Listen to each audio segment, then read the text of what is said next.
Okay, here we go.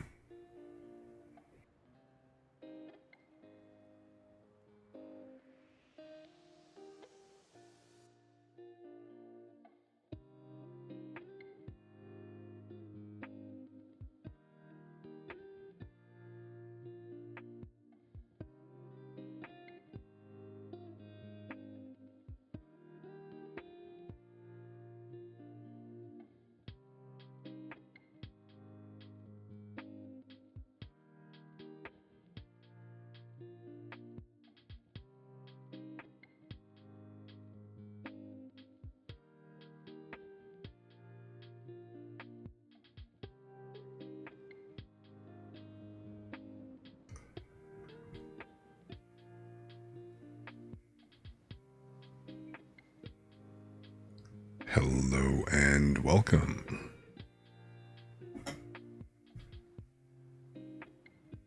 Alright, well, let's see how this is working now.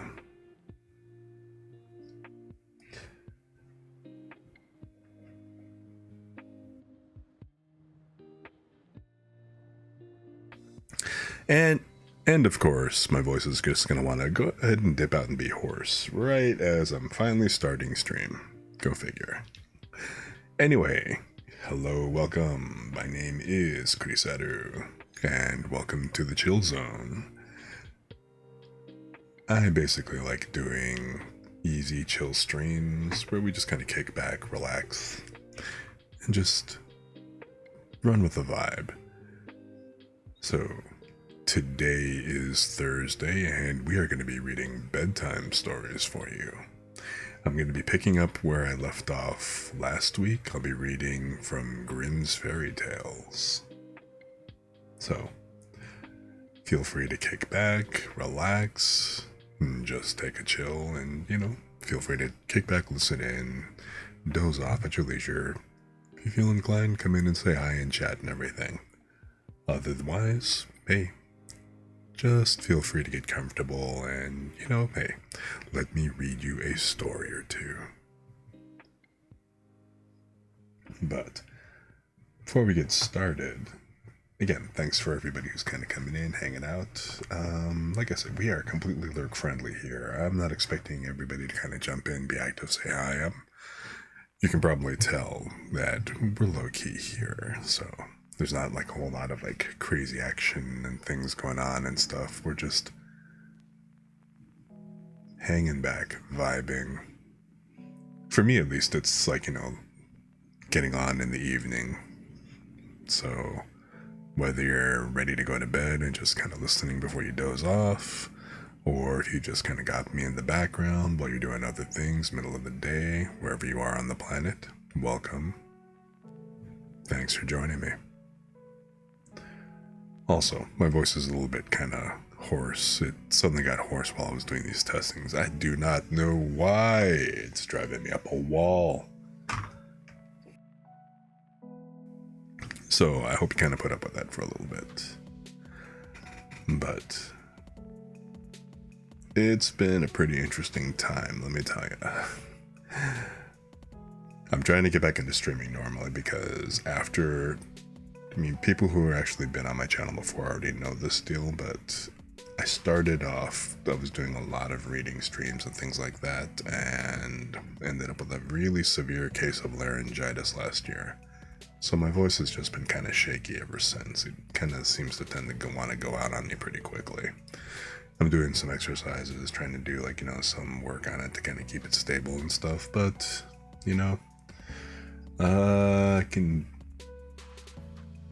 I'm just trying to keep going forward, I guess is the best way to put it.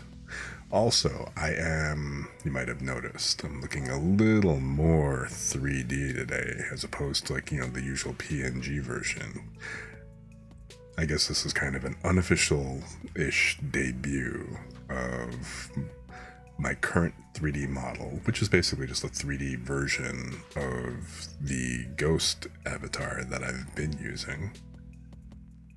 So I've gone from 2D incorporeal to 3D incorporeal, I guess. Either way. So like I said, today we are reading from Grimm's Fairy Tales, and I wish I could say that I had some kind of graphics or anything set up, but the book I'm reading from doesn't really have an interesting cover on it and stuff, so I'm just gonna be throwing things up in chat, like as far as what we're reading, or maybe I'll try putting it up on the screen. I don't know. How do I do this?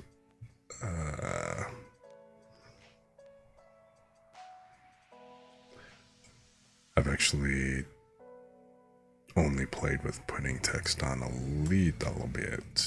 Let me see here. Oh, hey, look.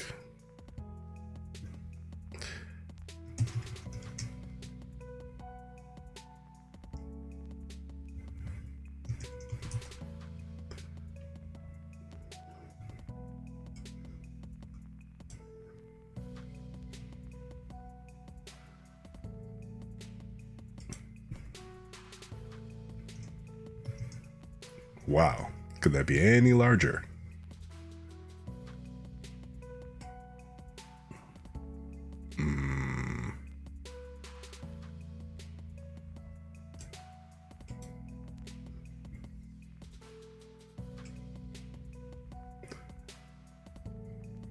Let me see here.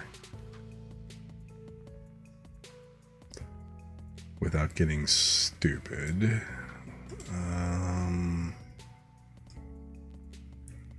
Oh, well, that's interesting. All of a sudden it decided that I'm live again.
Well, I don't know.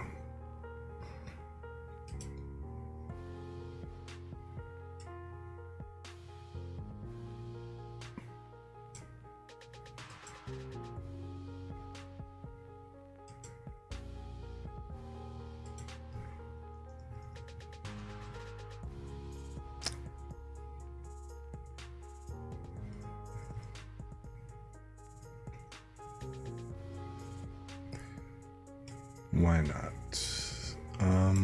Okay.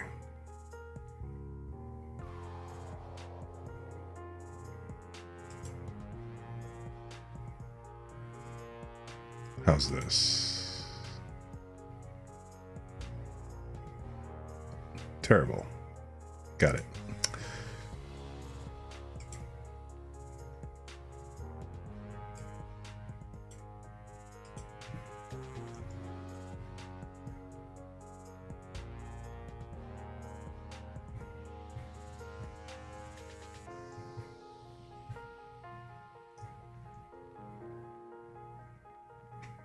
All right, so anyway.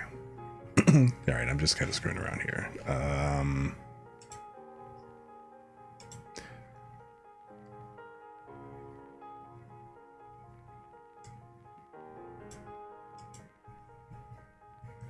Let me just go ahead and switch back to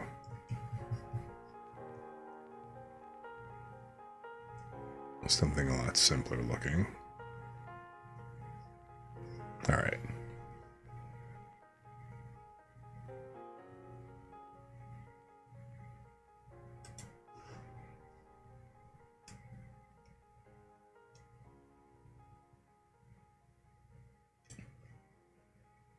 Hopefully that's visible. Anyway. am going to go ahead and, I guess, jump right into things.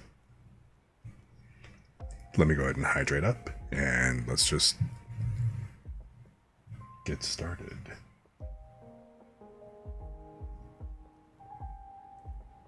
Hopefully that's legible.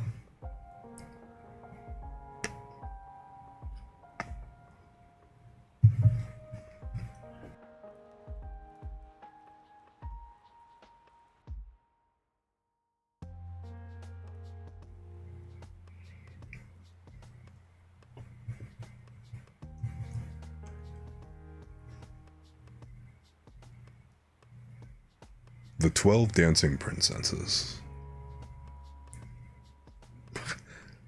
The 12 Dancing Princesses. There was a king who had 12 beautiful daughters. They slept in 12 beds all in one room, and when they went to bed, the doors were shut and locked up. But every morning their shoes were found to be quite worn, though as if they had been danced in all night, and yet nobody could find out how it happened, or where they had been. Then the king made it known to all the land, that if any person could discover the secret, and find out where it was that the princesses danced in the night, he should have the one he liked best for his wife, and should be king after his death. But whoever tried and did not succeed, after 3 days and nights, should be put to death. A king's son soon came. He was well entertained, and in the evening was taken to the chamber next to the one where the princesses lay in their 12 beds. There he was to sit and watch when they went to dance, and in order that nothing might pass without his hearing it, the door of his chamber was left open. But the king's son soon fell asleep, and when he awoke in the morning, he found that the princesses had all been dancing, for the soles of their shoes were full of holes. The same thing happened the second and third night, so the king ordered his head to be cut off. After him came several others, but they all had the same luck, and all lost their lives in the same manner.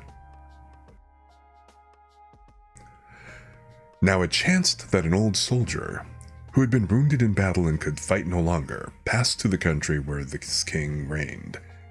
And as he was traveling through a wood, he met an old woman who asked him where he was going. "I hardly know where I'm going, or what I had better do," said the soldier, "but I think I should very well like to find out where it is that the princesses dance, and then in time I might be a king." "Well," said the old dame, "that is no very hard task. Only take care not to drink any of the wine which one of the princesses will bring to you in the evening. And as soon as she leaves, you pretend to be fast asleep." Then she gave him a cloak, and said, "As soon as you put that on, you will become invisible, and you will then be able to follow the princesses wherever they go." When the soldier heard all this good counsel, he determined to try his luck, so he went to the king and said he was willing to undertake the task. He was as well received as the others had been, and the king ordered fine royal robes to be given him, and when the evening came, he was led to the outer chamber. Just as he was going to lie down, the eldest of the princesses brought him a cup of wine, but the soldier threw it all away secretly, taking care not to drink a drop. Then he laid himself down on his bed, and in a little while began to snore very loud as if he were fast asleep. When the 12 princesses heard this, they laughed heartily, and the eldest said, "This fellow too might have done a wiser thing than lose his life in this way." Then they rose up and opened their drawers and boxes, and took out all their fine clothes, and dressed themselves at the glass, and skipped about as if they were eager to begin dancing. But the youngest said, "I don't know how it is, while you are so happy I feel very uneasy. I am sure some mischance will befall us." "You simpleton," said the eldest, "you are always afraid. Have you forgotten how many kings' sons have already watched in vain? And as for this soldier, even if I had not given him his sleeping draught, he would have slept soundly enough." When they were all ready, they went and looked at the soldier, but he snored on and did not stir hand or foot. So they thought they were quite safe, and the eldest went up to her own bed and clapped her hands, and the bed sank into the floor and a trapdoor flew open. The soldier saw them going down through the trapdoor one after another, the eldest leading the way, and thinking he had no time to lose, he jumped up, put on the cloak which the old woman had given him, and followed them. But in the middle of the stairs he trod on the gown of the youngest princess, and she cried out to her sisters, "All is not right! Someone took hold of my gown!" "You silly creature," said the eldest. "It is nothing but a nail in the wall." Then down they all went, and at the bottom they found themselves in a most delightful grove of trees, and the leaves were all of silver, and glittered and sparkled beautifully. The soldier wished to take away some token of the place, so he broke off a little branch, and there came a loud noise from the tree. Then the youngest daughter said again, "I am sure all is not right. Did you not hear that noise? That never happened before." But the eldest said, "It is only our princes who are shouting for joy at our approach." Then they came to another grove of trees, where all the leaves were of gold, and afterwards to a third, where the leaves were all glittering diamonds. And the soldier broke a branch from each, and every time there was a loud noise, which made the youngest sister tremble with fear, but the eldest still said it was only the princes who were crying for joy. So they went on till they came to a great lake, and at the side of the lake there lay 12 little boats with 12 handsome princes in them, who seemed to be waiting there for the princesses. One of the princesses went into each boat, and the soldier stepped into the same boat with the youngest. As they were rowing over the lake, the prince who was in the boat with the youngest princess and the soldier said, "I do not know why it is, but though I am rowing with all my might, we do not get on so fast as usual, and I am quite tired. The boat seems very heavy today." "It is only the heat of the weather," said the princess. "I feel it very warm too." On the other side of the lake stood a fine illuminated castle, from which came the merry music of horns and trumpets. There they all landed, and went into the castle, and each prince danced with his princess, and the soldier, who was all the time invisible, danced with them too. And when any of the princesses had a cup of wine set by her, he drank it all up, so that when she put the cup down up to her mouth it was empty. At this too, the youngest sister was terribly frightened, but the eldest always silenced her. They danced on till 3 o'clock in the morning, and then all their shoes were worn out, so that they were obliged to leave off. The princes rowed them back again over the lake, but this time the soldier placed himself in the boat with the eldest princess. And on the opposite shore they took leave of each other, the princesses promising to come again the next night. When they came to the stairs, the soldier ran on before the princesses and laid himself down. And as the 12 sisters slowly came up very much tired, they heard him snoring in his bed, so they said, "Now all is quite safe." Then they undressed themselves, put away their fine clothes, pulled off their shoes, and went to bed.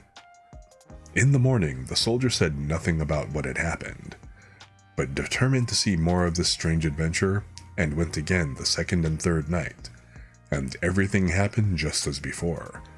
The princesses danced each time till their shoes were worn to pieces, and then returned home. However, on the third night, the soldier carried away one of the golden cups as a token of where he had been.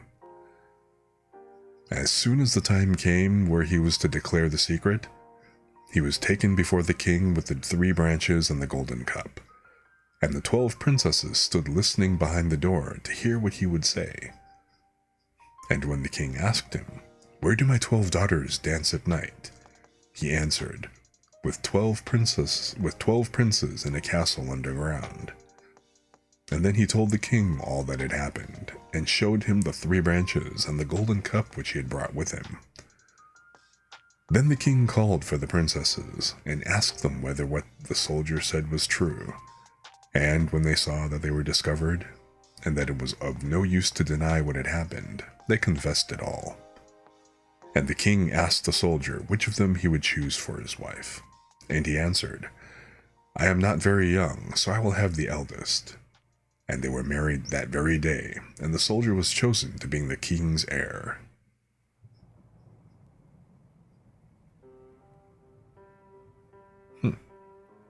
Okay. Kind of an uneventful story. I can see why Disney didn't pick that one up. But interesting nonetheless.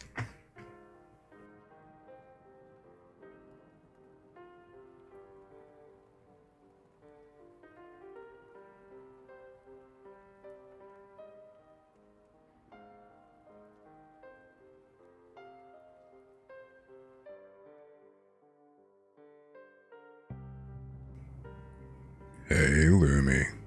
Congratulations on redeeming first. Good to see you, good to see you. How's your night been?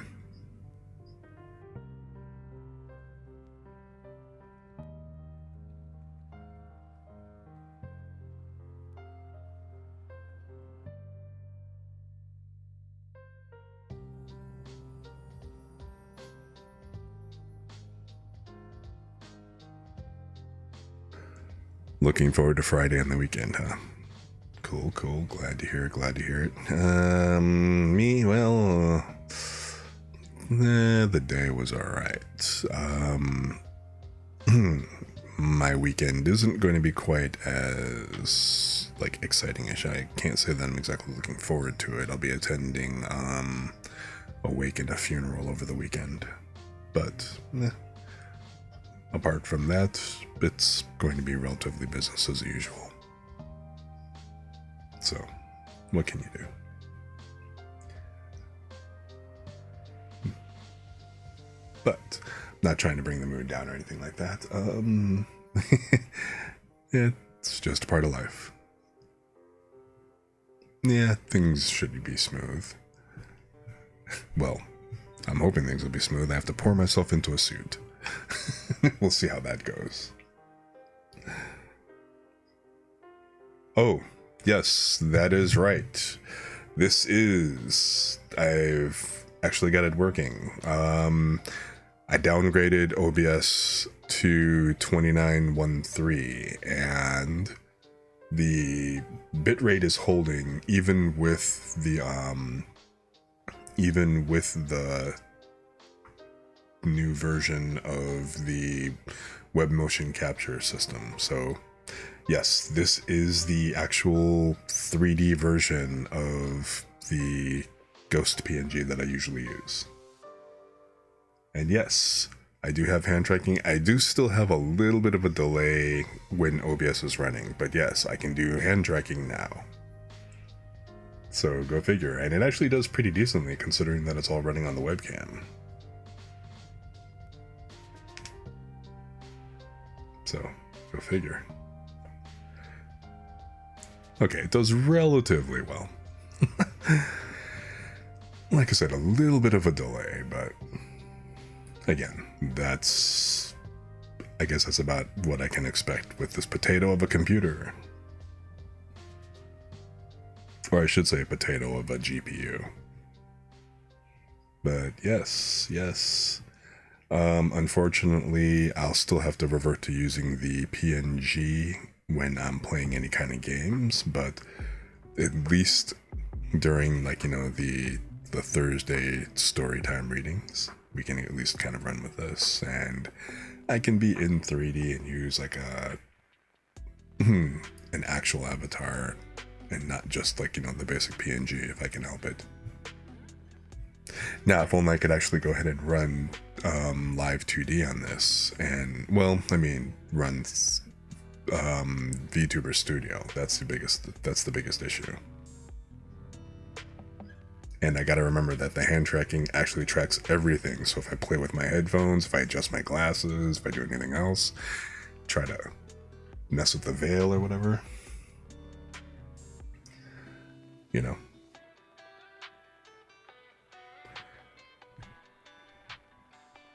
But yeah, thanks. Glad So anyway, on to the next story.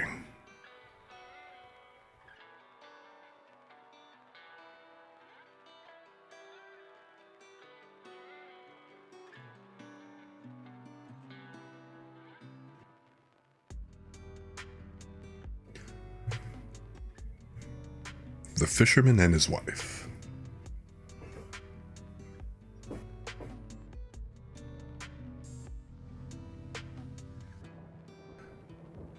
There was once a fisherman who lived with his wife in a pigsty, close by the seaside. The fisherman used to go out all day long a-fishing, and one day as he sat on the shore with his rod, looking at the sparkling waves and watching his line, all on a sudden his float was dragged away deep into the water, and in drawing it up he pulled out a great fish. But the fish said, "Pray let me live, I am not a real fish, I am an enchanted prince. Put me in the water again and let me go." "Oh ho," said the man. "You need not make so many words about the matter. I will have nothing to do with a fish that can talk, so swim away, sir, as soon as you please."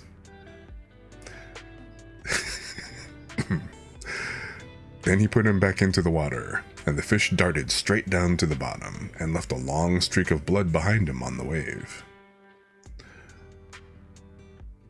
When the fisherman went home to his wife in the pigsty, he told her how he had caught a great fish, and how it had told him it was an enchanted prince, and how, on hearing it speak, he had let it go again. "Did not you ask it for anything?" said the wife. "We live very wretchedly here, in this nasty, dirty pigsty. Do go back and tell the fish we want a snug little cottage." The fisherman did not much like the business.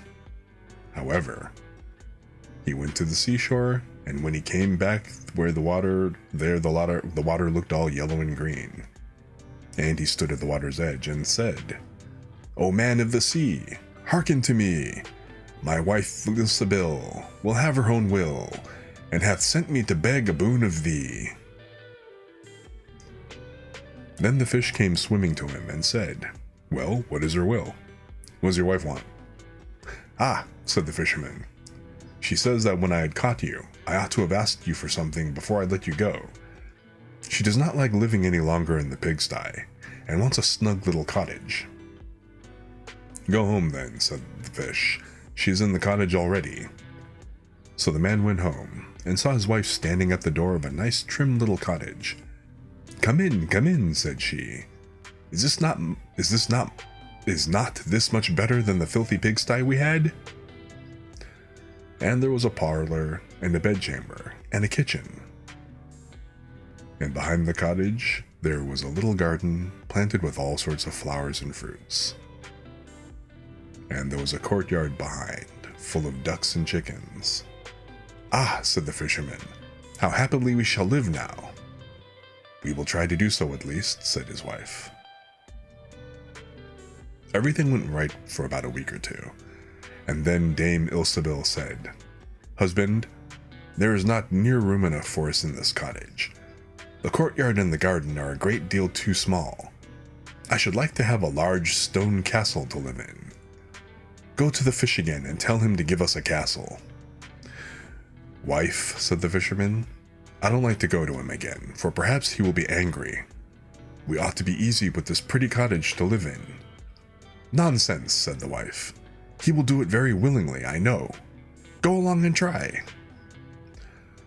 The fisherman went, but his heart was very heavy, and when he came to the sea, it looked blue and gloomy, though it was very calm.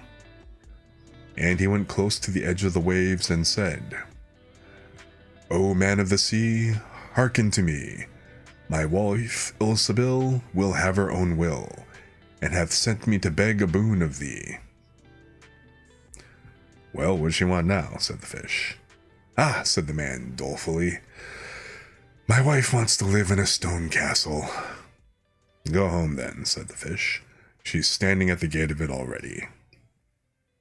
So away went the fisherman, and found his wife standing before the gate of a great castle. "See," said she, "is this not grand?"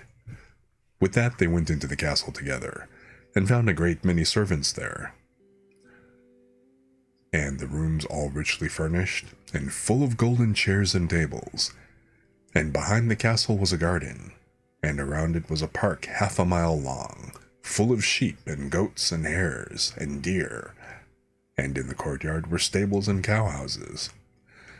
"Well," said the man, "now we will live cheerful and happy in this beautiful castle for the rest of our lives." "Perhaps we may," said the wife, "but let us sleep upon it before we make up our minds to that." So they went to bed.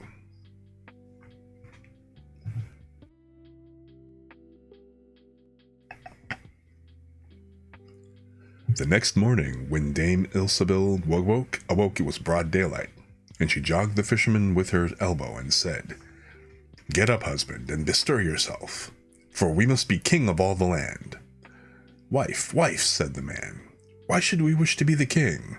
I will not be king." "Then I will," said she. "But wife," said the fisherman, "how can you be king? The fish cannot make you a king." "Husband," said she, "say no more about it, but go and try. I will be king."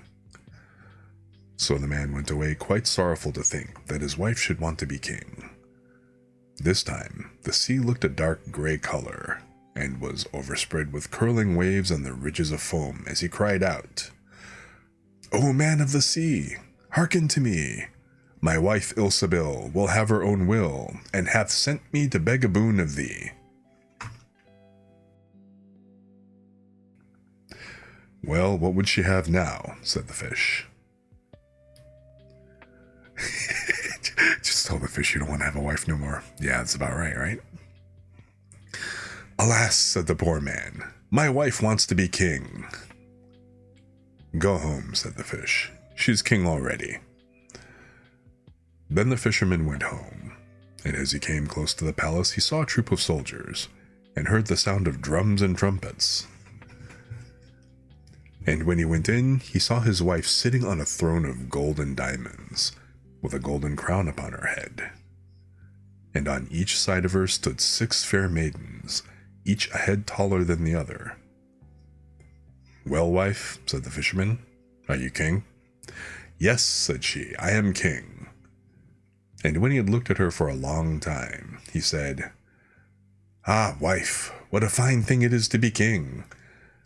Now we shall never have anything more to wish for as long as we live." "I don't know how that may be," said she. "Never is a long time. I am king, it is true, but I begin to be tired of that, and I think should like to be emperor." "Alas, wife, why should you wish to be emperor?" said the fisherman. "Husband," said she, "go to the fish. I say I will be emperor." "Ah, wife," replied the fisherman, "the fish cannot make an emperor, I am sure, and I should not like to ask him for such a thing." "I am king," said Ilsebil, "and you are my slave, so go at once." So the fisherman was forced to go, and he muttered as he went along, "This will come to no good, it is too much to ask. The fish will be tired at last, and then we shall be sorry for what we have done." He soon came to the seashore, and the water was quite black and muddy, and a mighty whirlwind blew over the waves and rolled them about. But he went as near as he could to the water's brink, and said, "O man of the sea, hearken to me. My wife Ilsebil will have her own will, and hath sent me to beg a boon of thee." "What would she have now?" said the fish. "Ah," said the fisherman, "she wants to be emperor." "Go home," said the fish. "She is emperor already." So he went home again, and as he came near, he saw his wife Ilsebil sitting on a very lofty throne made of solid gold, with a great crown on her head full 2 yards high, and on each side of her stood her guards and attendants in a row, each one smaller than the other, from the tallest giant down to a little dwarf no bigger than my finger. And before her stood princes and dukes and earls, and the fisherman went up to her and said, "Wife, are you emperor?" "Yes," said she, "I am emperor." "Ah," said the man as he gazed upon her, "what a fine thing it is to be emperor." "Husband," said she, "why should we stop at being emperor? I will be pope next." "Oh, wife, wife," said he, "how can you be pope? There is only but one pope at a time in Christendom." "Husband," said she, "I will be pope this very day." "But," replied the husband, "the fish cannot make you pope." "What nonsense," said she. "If he can make an emperor, he can make a pope. Go and try him." So the fisherman went. But when he came to the shore, the wind was raging and the sea was tossed up and down in boiling waves, and the ships were in trouble and rolled fearfully along the tops of the billows. In the middle of the heavens there was a little piece of blue sky, but towards the south all was red, as if a dreadful storm were rising. At this sight the fisherman was dreadfully frightened, and he trembled so that his knees knocked together. But still he went down near the shore and said, "O man of the sea, hearken to me. My wife Ilsebil will have her own will, and hath sent me to beg a boon of thee." "What does she want now?" said the fish. "Ah," said the fisherman, "my wife wants to be pope." "Go home," said the fish. "She is pope already." Then the fisherman went home, and found Ilsebil sitting on a throne that was 2 miles high, and she had 3 great crowns on her head, and around her stood all the pomp and power of the church. And on each side of her were 2 rows of burning lights, of all sizes, the greatest as large as the highest and biggest tower in the world, and the least no larger than a small rushlight. "Wife," said the fisherman, as he looked at all this greatness, "are you pope?" "Yes," said she, "I am pope." "Well, wife," replied he, "it is a grand thing to be pope, and now you must be easy, for you can be nothing greater." "I'll think about that," said the wife. Then they went to bed, but Dame Ilsebil could not sleep all night for thinking what she should be next. At last, as she was dropping asleep, morning broke, and the sun rose. "Ha!" thought she, as she woke up and looked at it through the window. "After all, I cannot prevent the sun rising." At this thought she was very angry, and wakened her husband and said, "Husband, go to the fish and tell him I must be lord of the sun and the moon." The fisherman was half asleep, but the thought frightened him so much that he started and fell out of bed. "Alas, wife," said he, "cannot you be easy with being pope?" "No," said she, "I am very uneasy as long as the sun and moon rise without my leave. Go to the fish at once."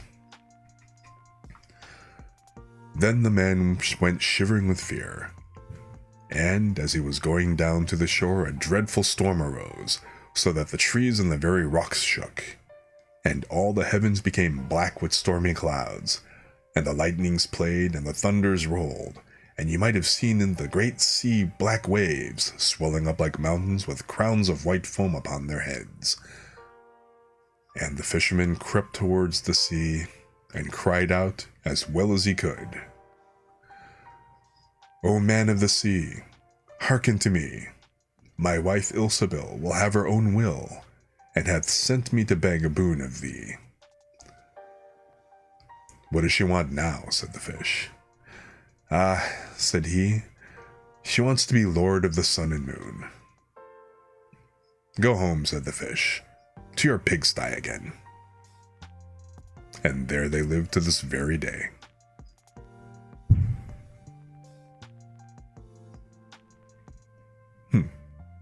Yeah, this is ridiculous. Indeed. They finally pissed off the fish.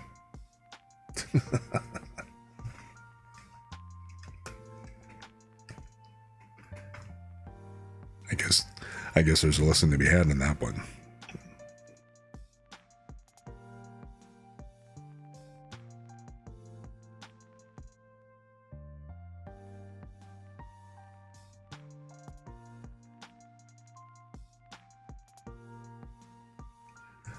All right.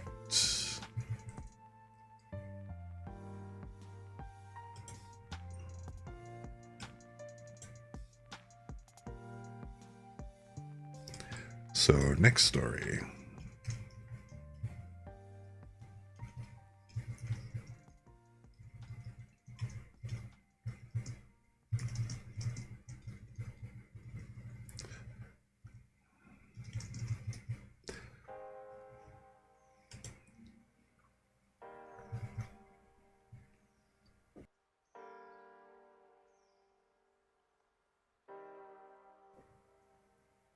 The Willow-Wren and the Bear.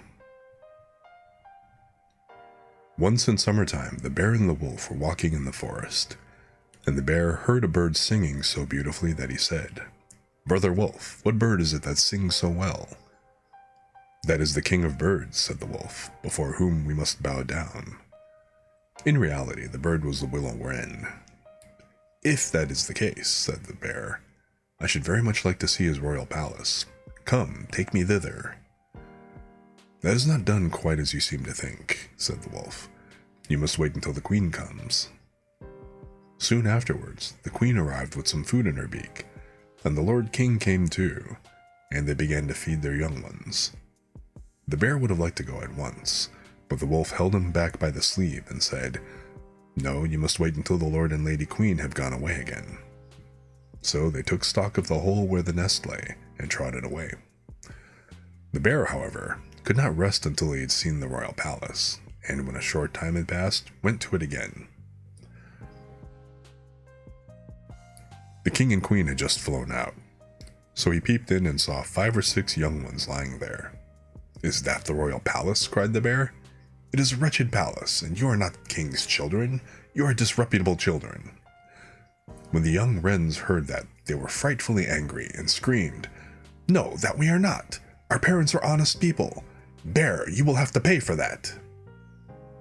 The bear and the wolf grew uneasy and turned back and went into their holes.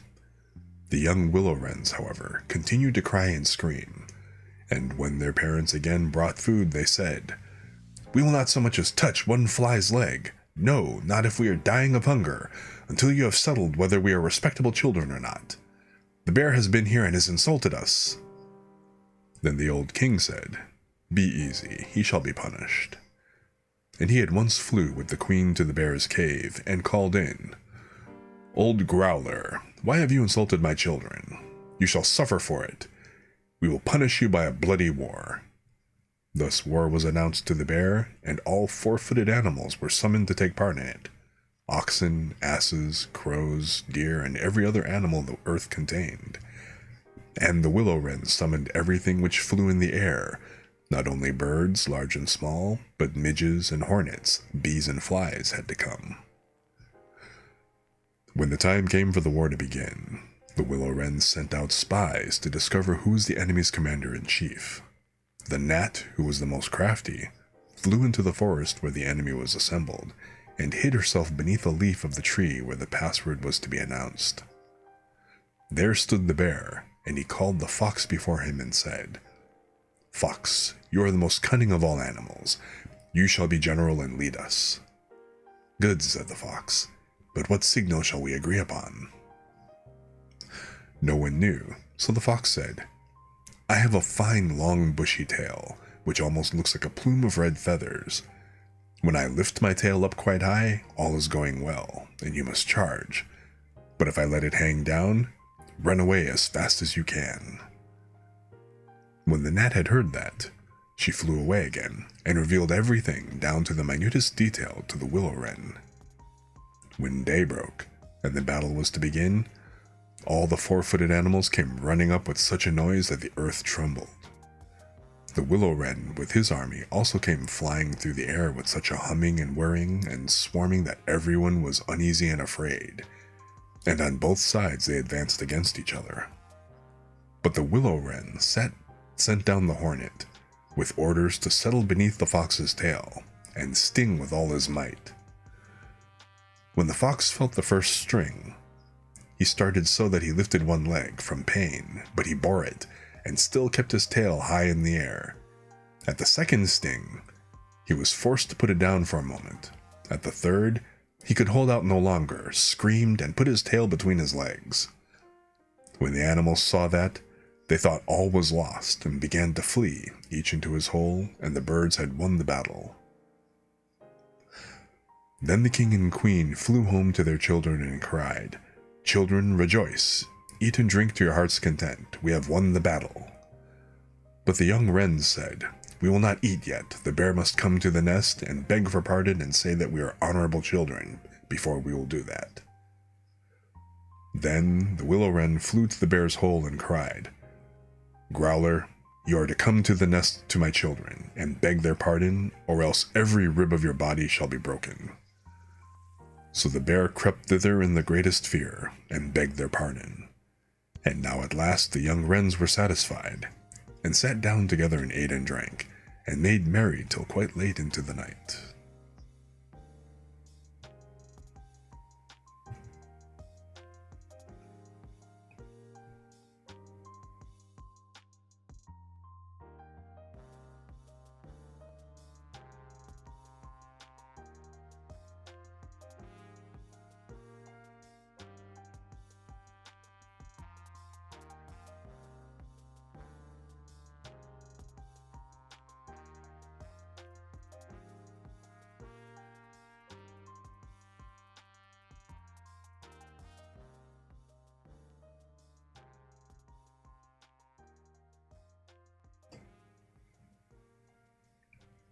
The Frog Prince.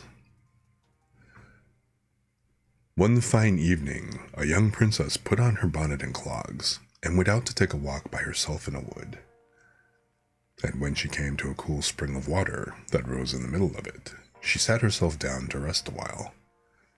Now she had a golden ball in her hand, which was her favorite plaything, and she was always tossing it up into the air and catching it again as it fell. After a time she threw it up so high that she missed catching it as it fell, and the ball bounded away and rolled along upon the ground, till at last it fell down into the spring. The princess looked into the spring after her ball, but it was very deep, so deep that she could not see the bottom of it. Then she began to bewail her loss, and said, "Alas, if I could only get my ball again, I would give all my fine clothes and jewels, and everything that I have in the world." Whilst she was speaking, a frog put its head out of the water and said, "Princess, why do you weep so bitterly?" "Alas," said she, "what can you do for me, you nasty frog? My golden ball has fallen into the spring." The frog said, "I want not your pearls and jewels and fine clothes, but if you will love me, and let me live with you and eat from off your golden plate, and sleep upon your bed, I will bring you your ball again." "What nonsense," thought the princess. "This silly frog is talking. He can never even get out of the spring to visit me, though he may be able to get my ball for me, and therefore I will tell him he shall have what he asks." So she said to the frog, "Well, if you bring me my ball, I will do all you ask." Then the frog put his head down and dived deep into the water, and after a little while he came up again with the ball in his mouth, and threw it on the edge of the spring. As soon as the young princess saw her ball, she ran to pick it up, and she was so overjoyed to have it in her hand again that she never thought of the frog, but ran home with it as fast as she could. The frog called after her, "Stay, princess, and take me with you as you said." But she did not stop to hear a word. The next day, just as the princess had sat down to dinner, she heard a strange noise. Tap, tap, plash, plash, as if something was coming up the marble staircase. And soon afterwards there was a gentle knock at the door, and a little voice cried out and said, "Open the door, my princess dear. Open the door to thy true love here. And mind the words that thou and I said, by the fountain cool in the greenwood shade." Then the princess ran to the door and opened it, and there saw the frog, whom she had quite forgotten. At this sight she was sadly frightened, and shutting the door as fast as she could, came back to her seat. The king, her father, seeing that something had frightened her, asked her what was the matter. "There's a nasty frog," said she, at the door, "that lifted my ball for me out of the spring this morning. I told him that he should live with me, thinking that he could never get out of the spring, but there he is at the door, and he wants to come in." While she was speaking, the frog knocked again at the door and said, "Geez, I hope you don't hear all that, my bad. Open the door, my princess dear. Open the door to thy true love here. and mind the words that thou and I said, by the fountain cool in the greenwood shade." Then the king said to the young princess, "As you have given your word, you must keep it, so go and let him in." She did so, and the frog hopped into the room, and then straight on, tap, tap, plash, splash, from the bottom of the room to the top, till he came up close to the table where the princess sat. Pray lift me upon chair," said he to the princess, "and let me sit next to you." As soon as she had done this, the frog said, "Put your plate nearer to me, that I may eat out of it." This she did, and when he had eaten as much as he could, he said, "Now I am tired. Carry me upstairs and put me into your bed." And the princess, though very unwilling, took him up in her hand and put him upon the pillow of her own bed, where he slept all night long. As soon as it was light, he jumped up, hopped downstairs, and went out of the house. "Now then," thought the princess, "at last he's gone, and I shall be troubled with him no more." But she was mistaken, for when night came again, she heard the same tapping at the door, and the frog came once more and said, "Open the door, my princess dear. Open the door to thy true love here, and mind the words that thou and I said, by the fountain cool in the greenwood shade." And when the princess opened the door, the frog came in, and slept upon her pillow as before, till the morning broke. And the third night he did the same. But when the princess awoke on the following morning, she was astonished to see, instead of the frog, a handsome prince, gazing on her with the most beautiful eyes she had ever seen, and standing at the head of her bed. He told her that he had been enchanted by a spiteful fairy, who had changed him into a frog, and that he had been fated so to abide till some princess should take him out of the spring, and let him eat from her plate and sleep upon her bed for 3 nights.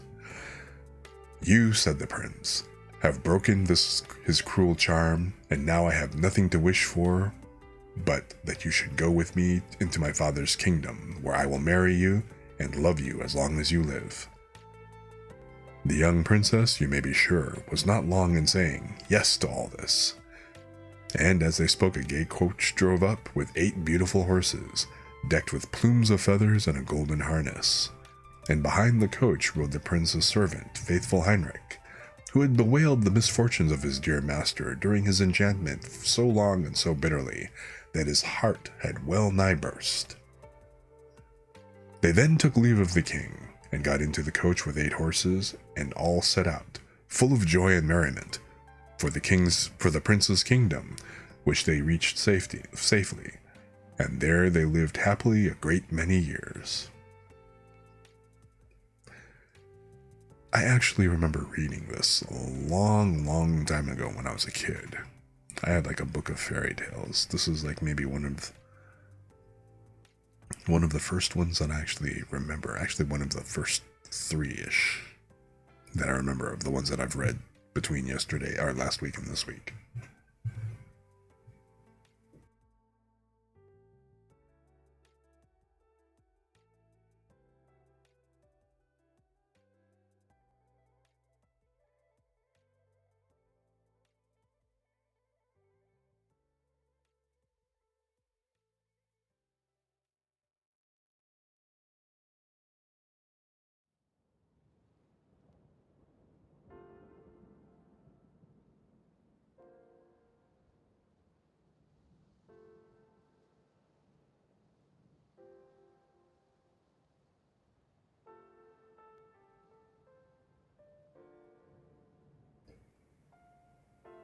Cat and Mouse in Partnership. A certain cat had made the acquaintance of a mouse, and had said so much to her about the great love and friendship she felt for her, that at length the mouse agreed that they should live and keep house together. "But we must make a provision for winter, or else we shall suffer from hunger," said the cat, "and you, little mouse, cannot venture everywhere, or you will be caught in a trap some day." The good advice was followed, and a pot of fat was bought, but they did not know where to put it. At length, after much consideration, the cat said, I know no place where it will be better stored up than in the church, for no one dares take anything away from there. We will set it beneath the altar, and not touch it until we are really in need of it. So the pot was placed in safety, but it was not long before the cat had a great yearning for it, and said to the mouse, I want to tell you something, little mouse. My cousin had brought a little son into the world, and has asked me to be a godmother. He is white with brown spots, and I am to hold him over the font at the christening. Let me go out today, and you look after the house by yourself. Yes, yes, answered the mouse, by all means go, and if you get anything very good to eat, think of me. I should like a drop of sweet red christening wine myself. All this, however, was untrue. The cat had no cousin, and had not been asked to be godmother.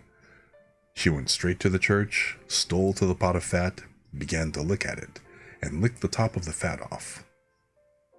Then she took a walk upon the roofs of the town, looked out for opportunities, and then stretched herself in the sun, and licked her lips whenever she thought of the pot of fat, and not until it was evening did she return home.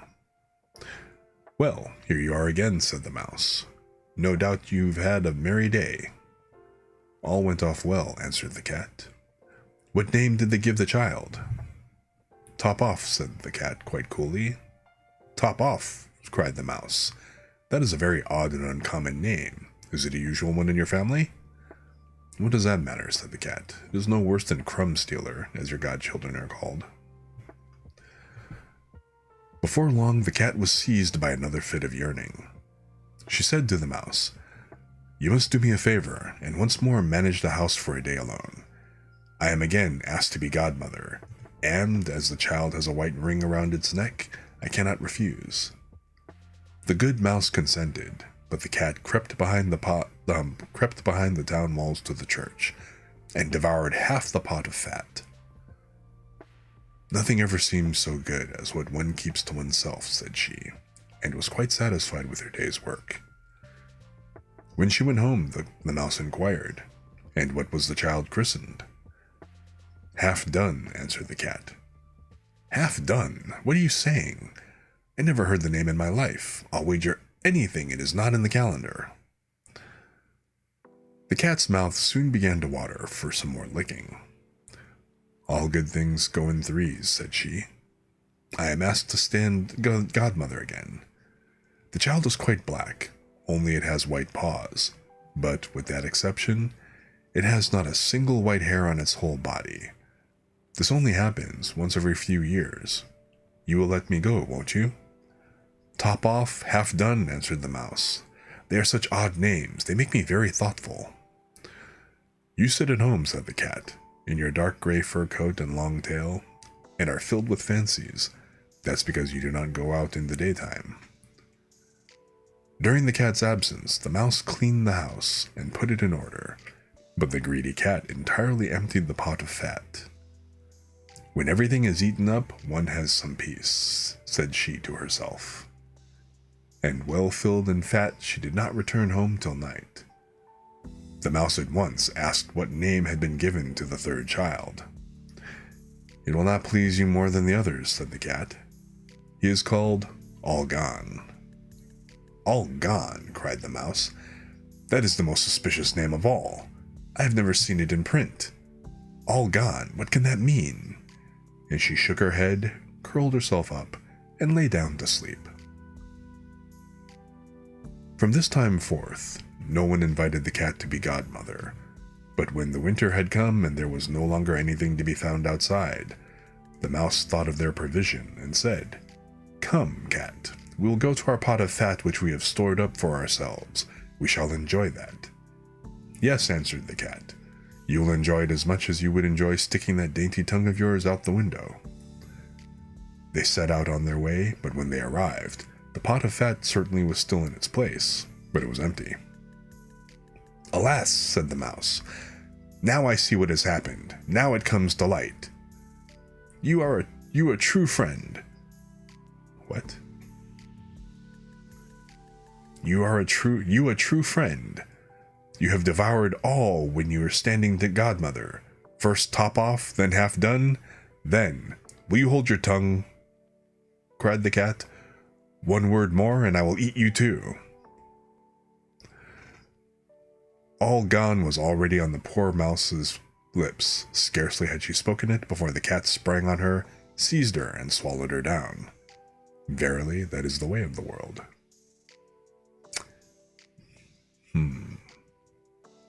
That was definitely not the best partnership.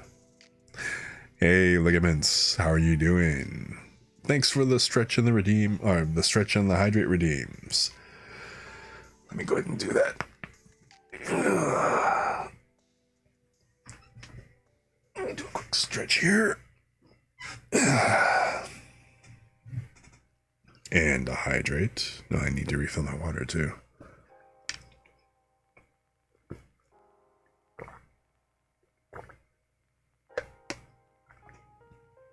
Clickety clack. Yeah. Crack, crack, crickety crack. Yep. And that's pretty much it. How are you doing tonight? Everything all good? Or day, depending on where you are.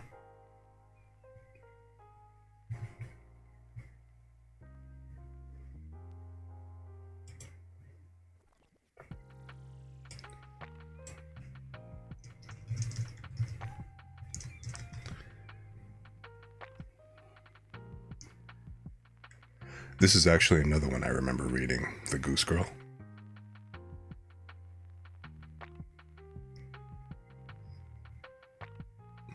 I remember reading this again when I was younger. And actually, let me go ahead and clear those 2 redeems. Again, thanks for the redeems and stuff. Doing good, just got a little headache from wearing your hair up to tight. Ooh. Oh, yeah.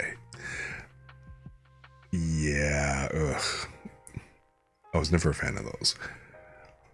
Long time ago, I actually decided to try out, having like dreadlocks and stuff. And they actually got to the point where they went all the way down, to the small of my back.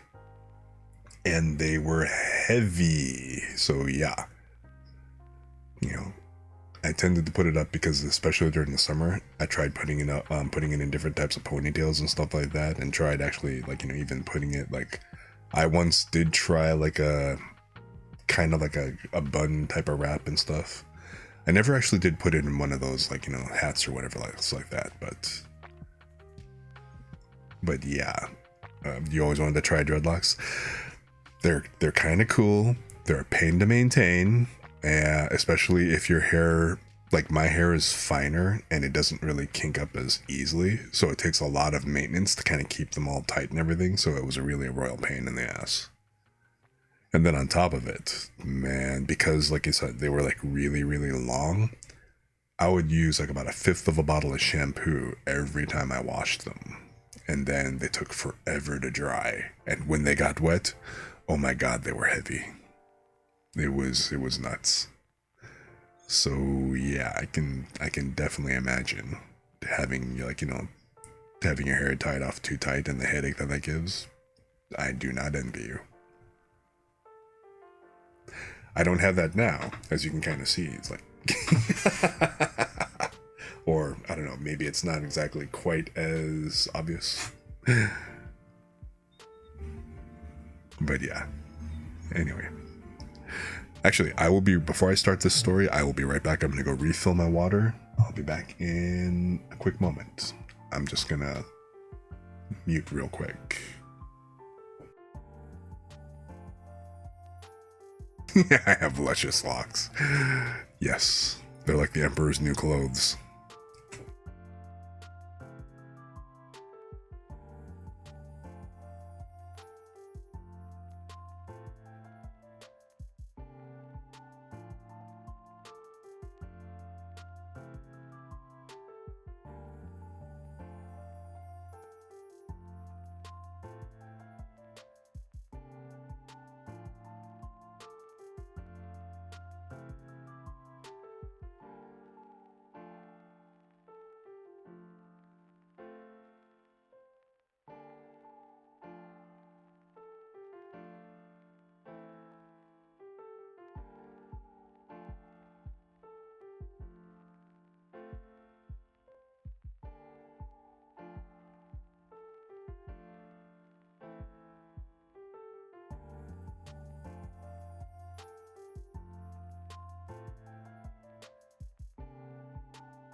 Okay, I am back.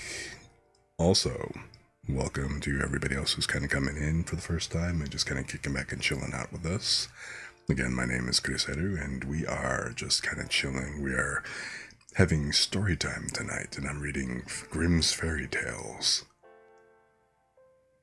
So, we're just kind of going through a bunch of different things. Feel free to kick back, relax, and just chill and vibe with us. We're very lurk friendly here, and you know what? Whether it's the middle of the night or the middle of the day, hopefully you can just take a moment to kick back and relax and just join us in our chill vibe over here. And also, excuse the voice it's a little cracky and kind of slightly hoarse, so it's been going up and down, but I guess it's still in rehab, I suppose you could say.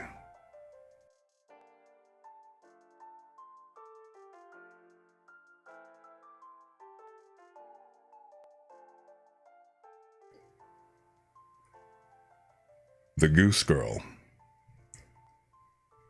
The king of a great land died, and left his queen to take care of their only child. This child was a daughter who was very beautiful, and her mother loved her dearly, and was very kind to her. And there was a good fairy, too, who was fond of the princess, and helped her mother to watch over her. When she grew up, she was betrothed to a prince who lived a great way off, and as the time drew near for her to be married, she got ready to set off on her journey to his country. Then the queen, her mother, packed a great many costly things, jewels and gold and silver, trinkets, fine dresses, and in short, everything that became a royal bride. And she gave her a waiting maid to ride with her, and give her into the bridegroom's hands, and each had a horse for the journey. Now, the princess's horse was the fairy's gift, and it was called Falada, and could speak. When the time came for them to set out, the fairy went into her bedchamber, and took a little knife, and cut off a lock of her hair, and gave that to the princess, and said, "Take care of it, dear child, for it is a charm that may be of use to you on the road." Then they all took a sorrowful leave of the princess, and she put the lock of hair into her bosom, got onto her horse, and set off on her journey to her bridegroom's kingdom.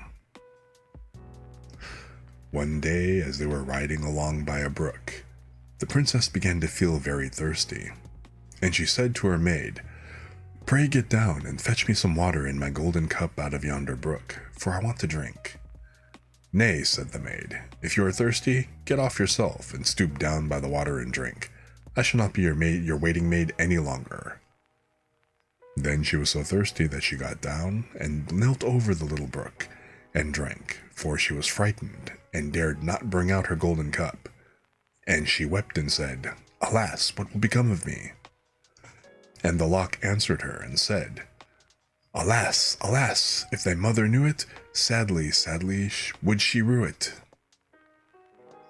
But the princess was very gentle and meek, so she said nothing to her maid's ill behavior, but got upon her horse again. Then all rode further into the journey, till the day grew so warm and the sun so scorching that the bride began to feel very thirsty again. And at last, when they came to a river, she forgot her maid's rude speech, and said, "Pray get down and fetch me some water to drink in my golden cup." But the maid answered her, and even spoke more haughtily than before, "Drink if you will, but I shall not be your waiting maid."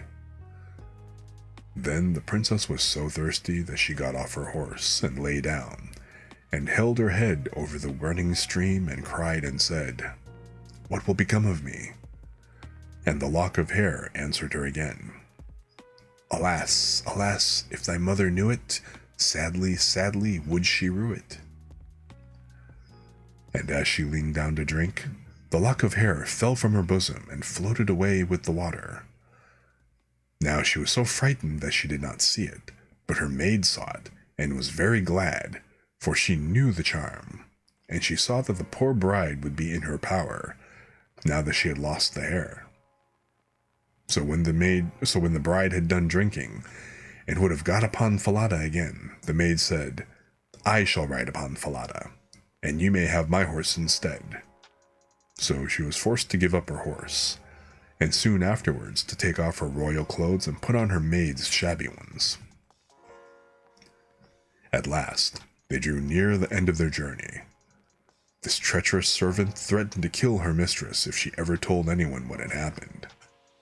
But Falada saw it all, and marked it well.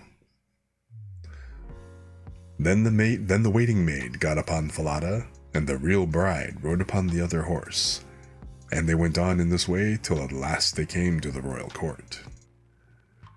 There was great joy at their coming, and the prince flew to meet them, and lifted the maid from her horse, thinking that she was the one who was to be his wife.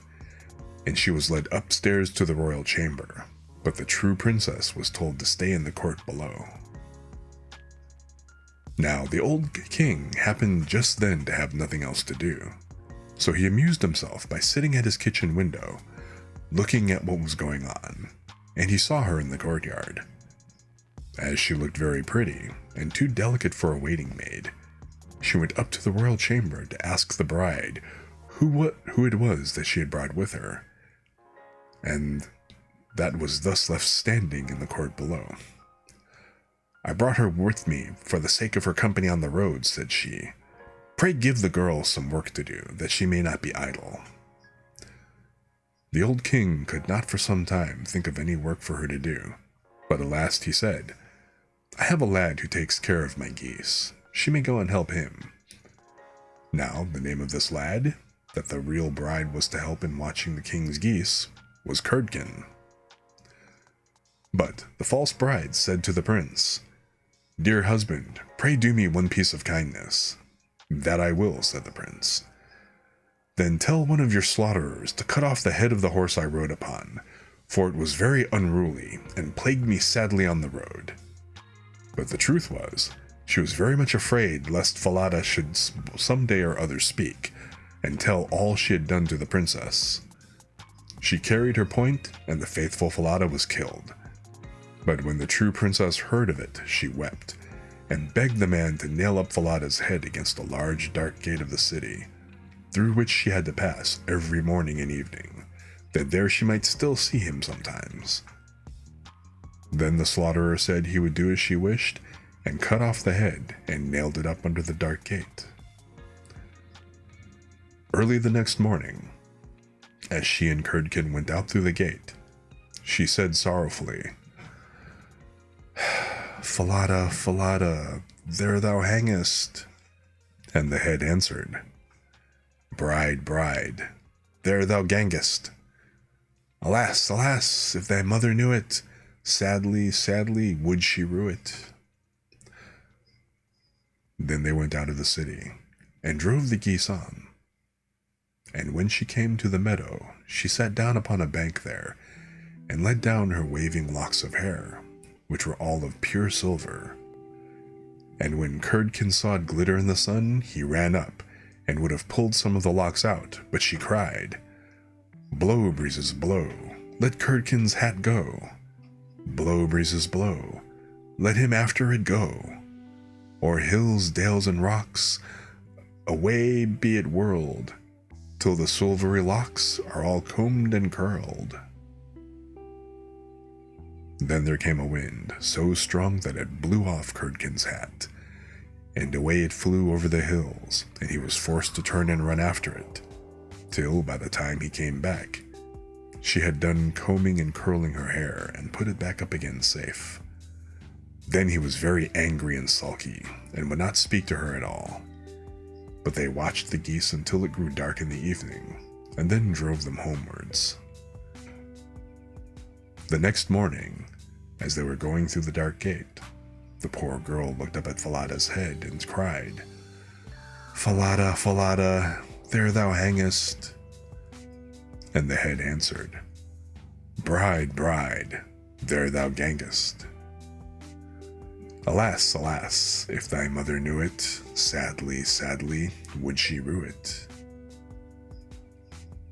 Then she drove on the geese, and sat down again in the meadow, and began to comb out her hair as before, and Curdken ran up to her and wanted to take hold of it, but she cried out quickly, "Blow, breezes, blow, let Curdken's hat go. Blow, breezes, blow, let after him it go. O'er hills, dales, and rocks, away be it whirled, till the silvery locks are all combed and curled." Then the wind came and blew away his hat, and off it flew a great way, o'er the hills and far away, so that he had to run after it. And when he came back, she had bound up her hair again, and all was safe. So they watched the geese till it grew dark. In the evening, after they came home, Curdken went to the old king and said, "I cannot have that strange girl to help me keep the geese any longer." "Why?" said the king.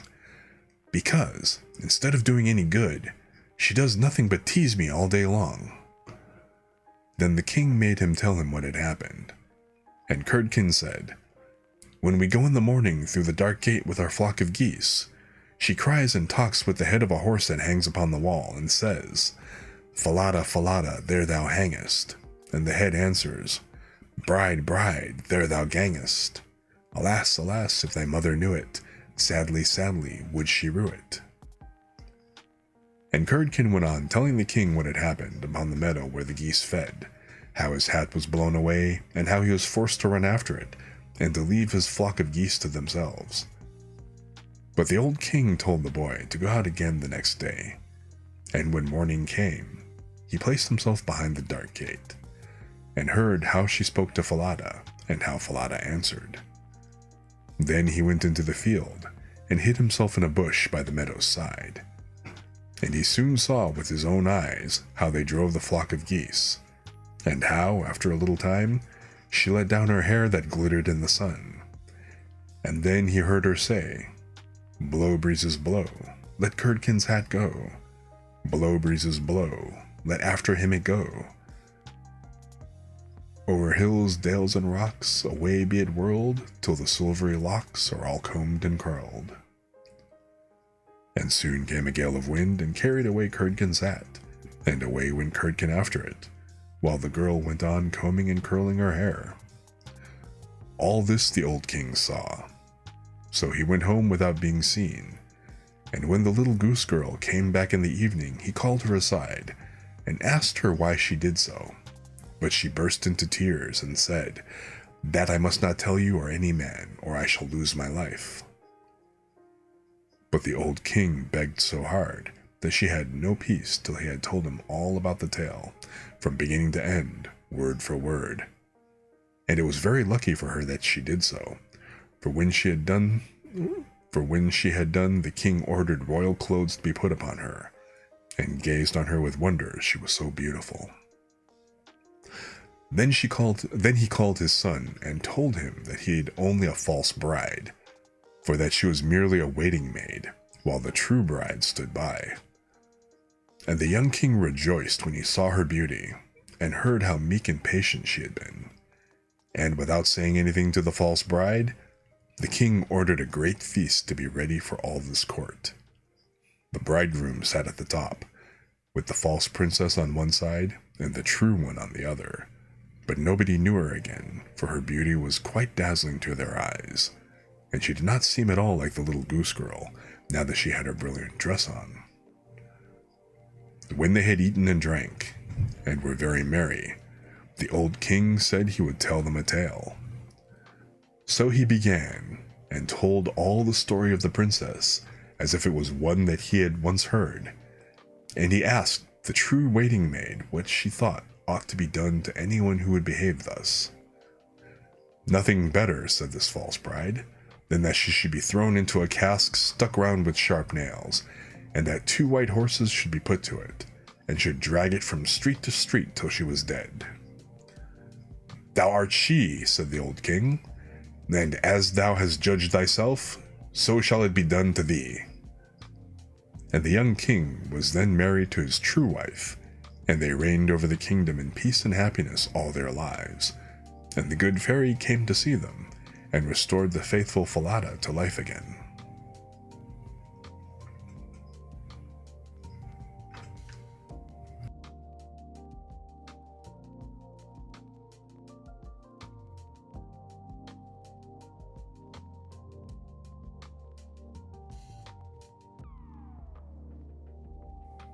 Well, that was a hell of a tale.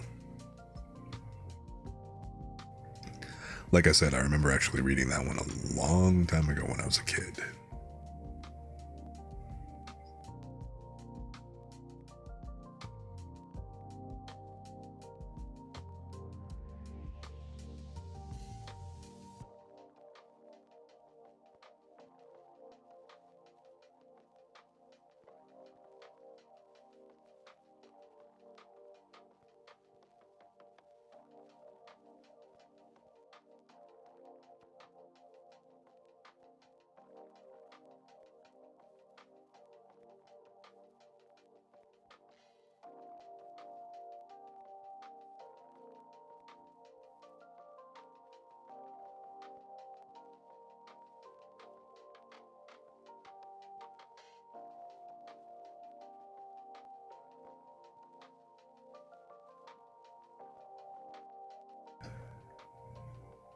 The Adventures of Chanticleer and Partlet. Part 1. How they went to the mountains to eat nuts. "The nuts are quite ripe now," said Chanticleer to his wife Partlet. "Suppose we go together to the mountains, and eat as many as we can, before the squirrel takes them all away." "With all my heart," said Partlet. "Let us go and make a holiday of it together." So they went to the mountains, and as it was a lovely day, they stayed there till the evening. Now, whether it was that they had eaten so many nuts that they could not walk, or whether they were lazy and would not, I do not know. However, they took it into their heads that it did not become them to go home on foot. So Chanticleer began to build a little carriage of nutshells, and when it was finished, Partlet jumped into it and sat down, and bid Chanticleer harness himself to it and draw her home. "That's a good joke," said Chanticleer. "No, that will never do. I had rather by half walk home. I'll sit in the box and be coachman, if you like, but I'll not draw." While this was passing, a duck came quacking up and cried out, "You thieving vagabonds, what business have you in my grounds? I'll give it to you well for your insolence." And upon that she fell upon Chanticleer most lustily. But Chanticleer was no coward, and returned the duck's blows with his sharp spurs so fiercely that she soon began to cry out for mercy, which was only granted her upon condition that she would draw the carriage home for them. This she agreed to do, and Chanticleer got upon the box, and drove, crying, "Now, duck, get on as fast as you can." And away they went at a pretty good pace. After they had traveled along a little way, they met a needle and a pin walking together along the road, and the needle cried out, "Stop, stop!" and said it was so dark that they could barely find their way, and in such dirty walking they could not get on at all. He told them that he and his friend the pin had been at a public house a few miles off, and had sat drinking till they had forgotten how late it was. He begged therefore that the travelers would be so kind as to give them a lift in their carriage. Chanticleer, observing that they were but thin fellows, and not likely to take up much room, told them that they might ride, but made them promise not to dirty the wheels of the carriage in getting in, nor to tread on Partlet's toes. Late at night they arrived at an inn, and as it was bad traveling in the dark, and the ducks seemed much tired, and waddled about a good deal from one side to the other, they made up their minds to fix their quarters there. But the landlord at first was unwilling, and said his house was full, thinking they might not be very respectable company. However, they spoke civilly to him, and gave him the egg which Partlet had laid by the way, and said they would give him the duck, who was in the habit of laying one every day. So at last he let them come in, and they bespoke a handsome supper, and spent the evening very jollily. Early in the morning, before it was quite light, and when nobody was stirring in the inn, Chanticleer awakened his wife, and, fetching the egg, they pecked a hole in it, ate it up, and threw the shells into the fireplace. Then they went to the pin and needle, who were fast asleep, and seizing them by the heads, stuck one into the landlord's easy chair, and the other into his handkerchief. and having done this, they crept away as softly as possible. However, the duck, who slept in the open air in the yard, heard them coming, and jumping into the brook which ran close by the inn, soon swam out of their reach. An hour or two afterwards, the landlord got up and took his handkerchief to wipe his face, but the pin ran into him and pricked him. Then he walked into the kitchen to light his pipe at the fire, but when he stirred up, the eggshells flew into his eyes and almost blinded him. "Bless me," said he, "all the world seems to have a design against my head this morning." And so saying, he threw himself sulkily into his easy chair. But, oh dear, the needle ran into him, and this time the pain was not in his head. He now flew into a very great passion, and suspecting the company which had come in the night before, he went to look after them, but they were all off. So he swore that he never again would take in such a troop of vagabonds, who ate a great deal, paid no reckoning, and gave him nothing for his trouble but their apish tricks. Or apish tricks, I'm not sure.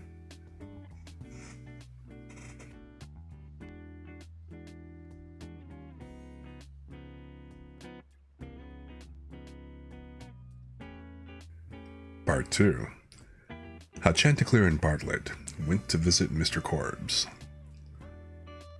Another day, Chanticleer and Partlet wished to ride out together.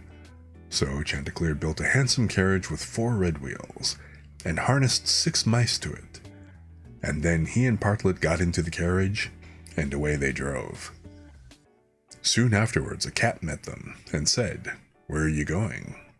And Chanticleer replied, "All on our way, a visit to pay to Mr. Korbes the fox today."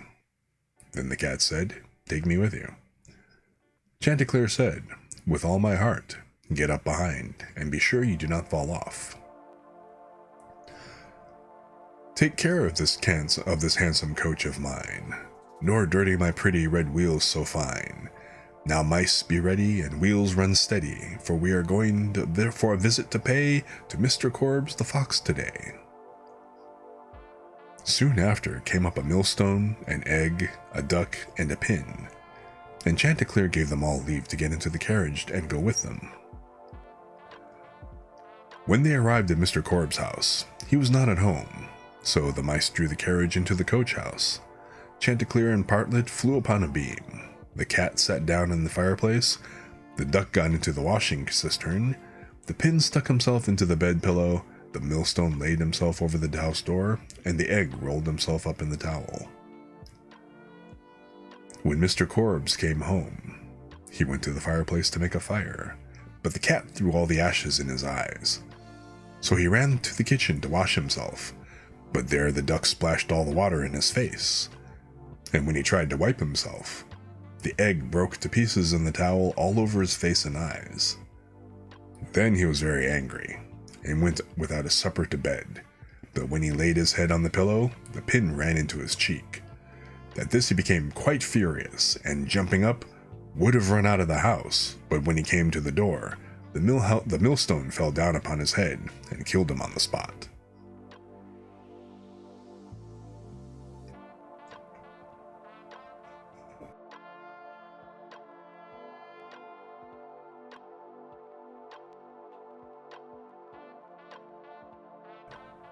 Part 3.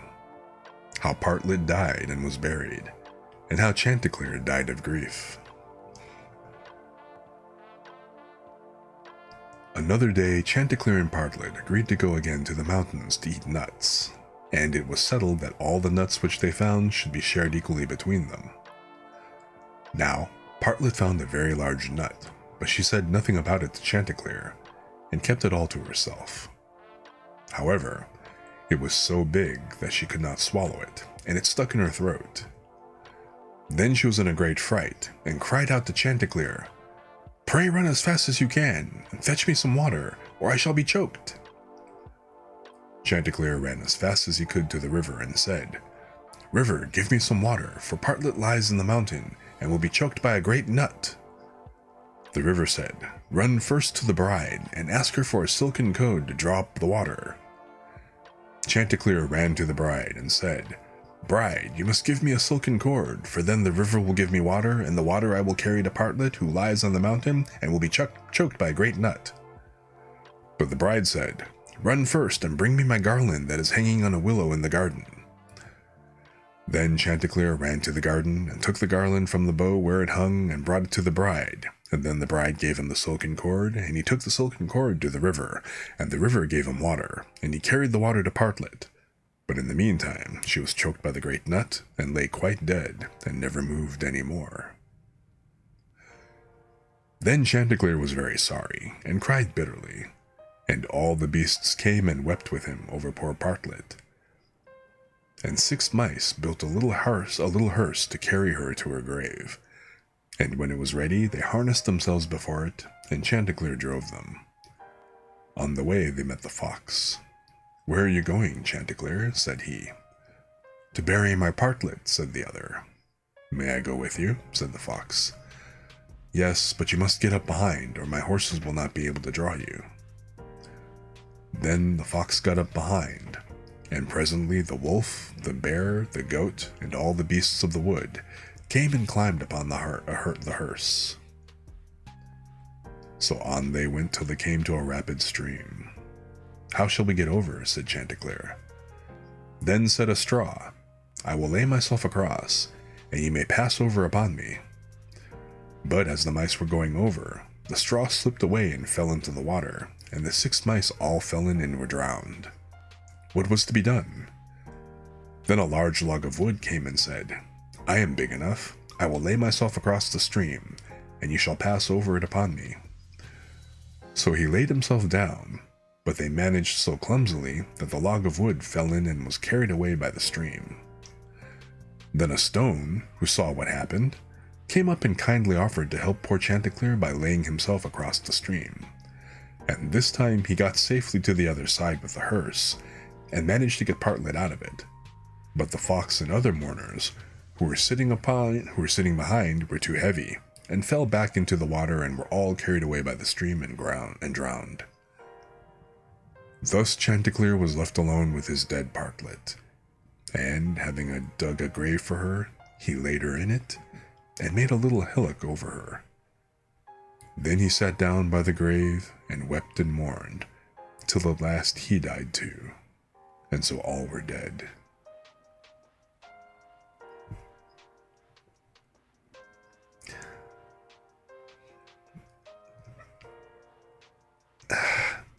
I have no words. No. The only thing I can think of,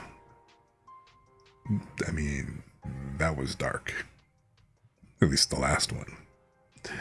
But I really, really want to know what the hell the Grimm brothers were on when they came up with some of these stories. Like talking animals and all that. All right, that's pretty, that's pretty standard fare, right? But,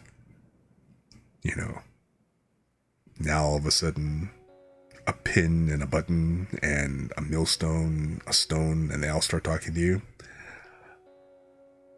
All I can say is, whatever they were on, that was some pretty good shit.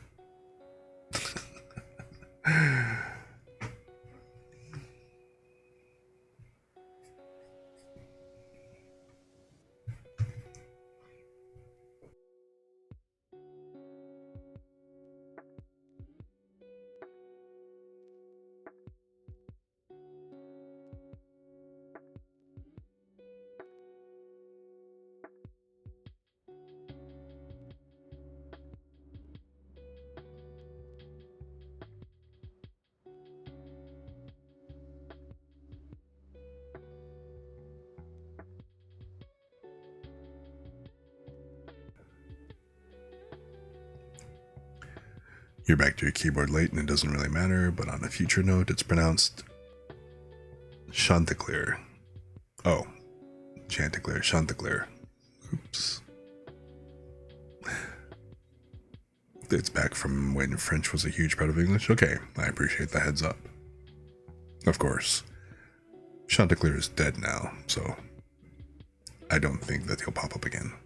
However, For future reference, I will remember that. Thanks, Lumi. Appreciate that.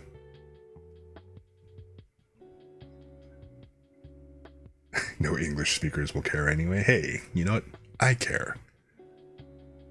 It's kind of like, what was Dr. Who's the jerk doctor that Crusher, that replaced Crusher for a period on Star Trek? The one who basically couldn't be arsed to pronounce Data's name wrong, or Data name right, and kept calling him Data. It's like, one is my name, the other is not. You know, it's like, yeah, it matters. But anyway. And yeah, I was definitely interested. So much appreciated. So here's another one that's, you know, a pretty well-known story.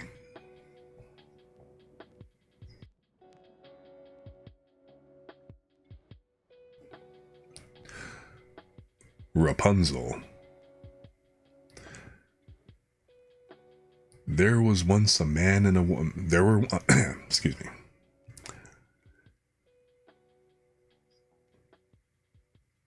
There were once a man and a woman who had long in vain wished for a child. At length the woman hoped that God was about to grant her desire. These people had a little window at the back of their house from which a splendid garden could be seen, which was full of the most beautiful flowers and herbs. It was, however, surrounded by a high wall, and no one dared go into it because it belonged to an enchantress who had great power and was dreaded by all the world. One day, the woman was standing by this window and looking down into the garden, when she saw a bed which was planted with the most beautiful rampion, Rapunzel, and it looked so fresh and green that she longed for it. She quite pined away, and began to look pale and miserable. Then her husband was alarmed and asked, "What ails you, dear wife?" "Ah," she replied, "if I can't eat some of the rampion, which is in the garden behind our house, I shall die." The man, who loved her, thought, "Sooner than let her die, bring her some of the rampion yourself. Let it cost what it will." At twilight, he clambered down over the wall into the he clambered down over the wall into the garden of the enchantress, hastily clutched a handful of rampion, and took it to his wife. She at once made herself a salad of it, and ate it greedily. It tasted so good to her, so very good, that the next day she longed for it 3 times as much as before. If he was to have any rest, her husband must at once descend into the garden. In the gloom of the evening, therefore, he let himself down again. But when he had clambered down the wall, he was terribly afraid, for he saw the enchantress standing before him. "How can you dare," said she with an angry look, "descend into my garden and steal my rampion like a thief? You shall suffer for it." "Ah," answered he, "let mercy take the place of justice. I only made up my mind to do it out of necessity. My wife saw your rampion from the window, and felt such a longing for it that she would have died if she had not got some to eat." Then the enchantress allowed her anger to be softened, and said to him, "If the case be as you say, I will allow you to take away with you as much rampion as you will. Only I make one condition. You must give me the child which your wife will bring into the world. It shall be well treated, and I will care for it like a mother." The man in his terror consented to everything, and when the woman was brought to bed, the enchantress appeared at once, gave the child the name of Rapunzel, and took it away with her. Rapunzel grew into the most beautiful child under the sun. When she was 12 years old, the enchantress shut her into a tower, which lay in a forest, and had neither stairs nor door, but quite at the top was a little window. When the enchantress wanted to go in, she placed herself beneath it and cried, "Rapunzel, Rapunzel, let down your hair to me." Rapunzel had magnificent long hair, fine as spun gold, and when she heard the voice of the enchantress, she unfastened her braided tresses, wound them round one of the hooks of the window above, and then the hair fell 20 ells down, and the enchantress climbed up by it. After a year or two, it came to pass that the king's son rode through the forest and passed by the tower. Then he heard a song, which was so charming that he stood still and listened. This was Rapunzel, who in her solitude passed her time in letting her sweet voice resound. The king's son wanted to climb up to her, and looked for the door of the tower, but none was to be found. He rode home, but the singing had so deeply touched his heart that every day he went out into the forest and listened to it. Once when he was thus standing behind a tree, he saw that an enchantress came there, and he heard how she cried, "Rapunzel, Rapunzel, let down your hair to me." Then Rapunzel let down the braids of her hair, and the enchantress climbed up to her. "If that is the ladder by which one mounts, I too will try my fortune," said he. And the next day when it began to grow dark, he went to the tower and cried, "Rapunzel, Rapunzel, let down your hair to me." Immediately the hair fell down and the king's son climbed up.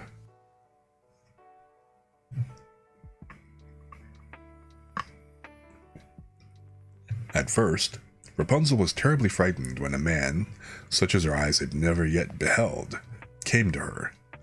But the king's son began to talk to her quite like a friend, and told her that his heart had been so stirred that it had let him have no rest, and he had been forced to see her. Then Rapunzel lost her fear, and when he asked her if she would take him for her husband, and she saw that he was young and handsome, she thought, "He will love me more than old Dame Gothel does." And she said yes, and laid her hand in his. She said, "I will willingly go away with you, but I do not know how to get down. Bring with you a skein of silk every time that you come, and I will weave a ladder with it, and when that is ready I will descend, and you will take me on your horse." They agreed that until that time he should come by her every evening, for the old woman came by day. The enchantress remarked nothing of this, until once Rapunzel said to her, "Tell me, Dame Gothel, how it happens that you are so much heavier for me to draw up than the young king's son. He is with me in a moment." "Ah, you wicked child!" cried the enchantress. "What do I hear you say? I thought I had separated you from all the world, and yet you have deceived me."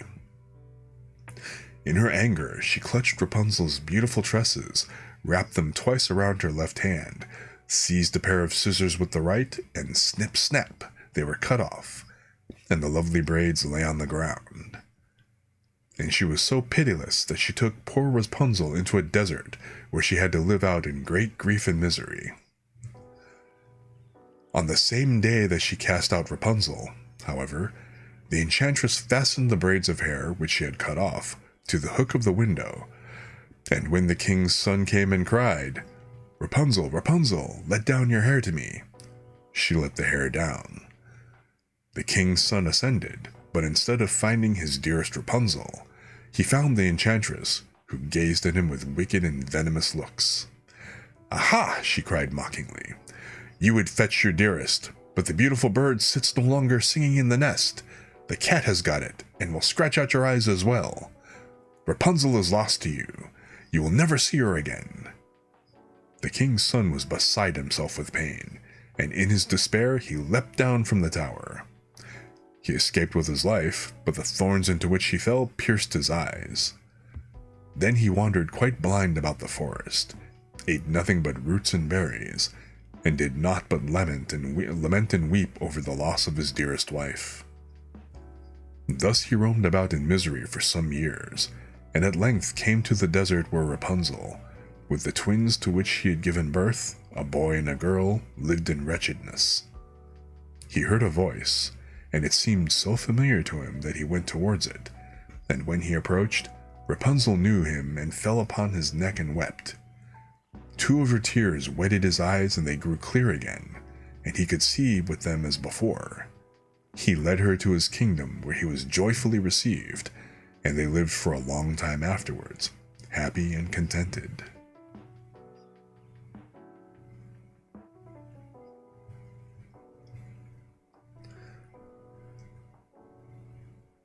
So yeah, that's the classic Rapunzel story. It's kind of impressive how they took a 6-page fairy tale and turned it into like an hour-and-a-half long movie.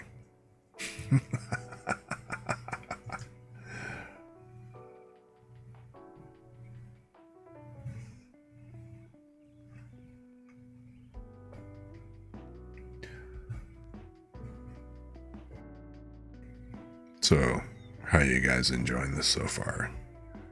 Hopefully you guys are all nice and chill, having a good time.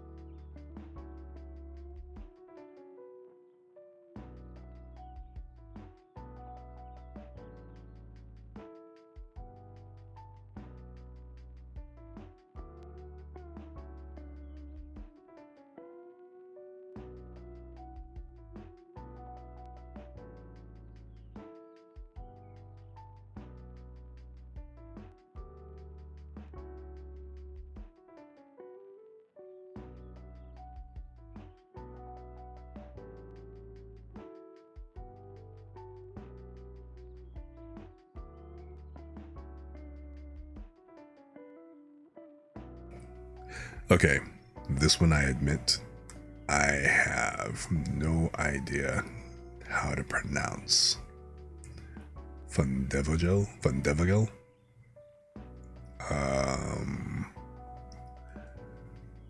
So, you're gonna have to forgive me on that. Fundevogel. There was once a forester who went into the forest to hunt, and as he entered it, he heard a sound of screaming as if a little child were there. He followed the sound, and at last came to a high tree, and at the top of this, a little child was sitting, for the mother had fallen asleep under the tree with the child, and a bird of prey had seen it in her arms, had flown down, snatched it away, and set it on the high tree. The forester climbed up, brought the child down, and thought to himself, "You will take him home with you, and bring him up with your Lena." He took it home, therefore, and the two children grew up together.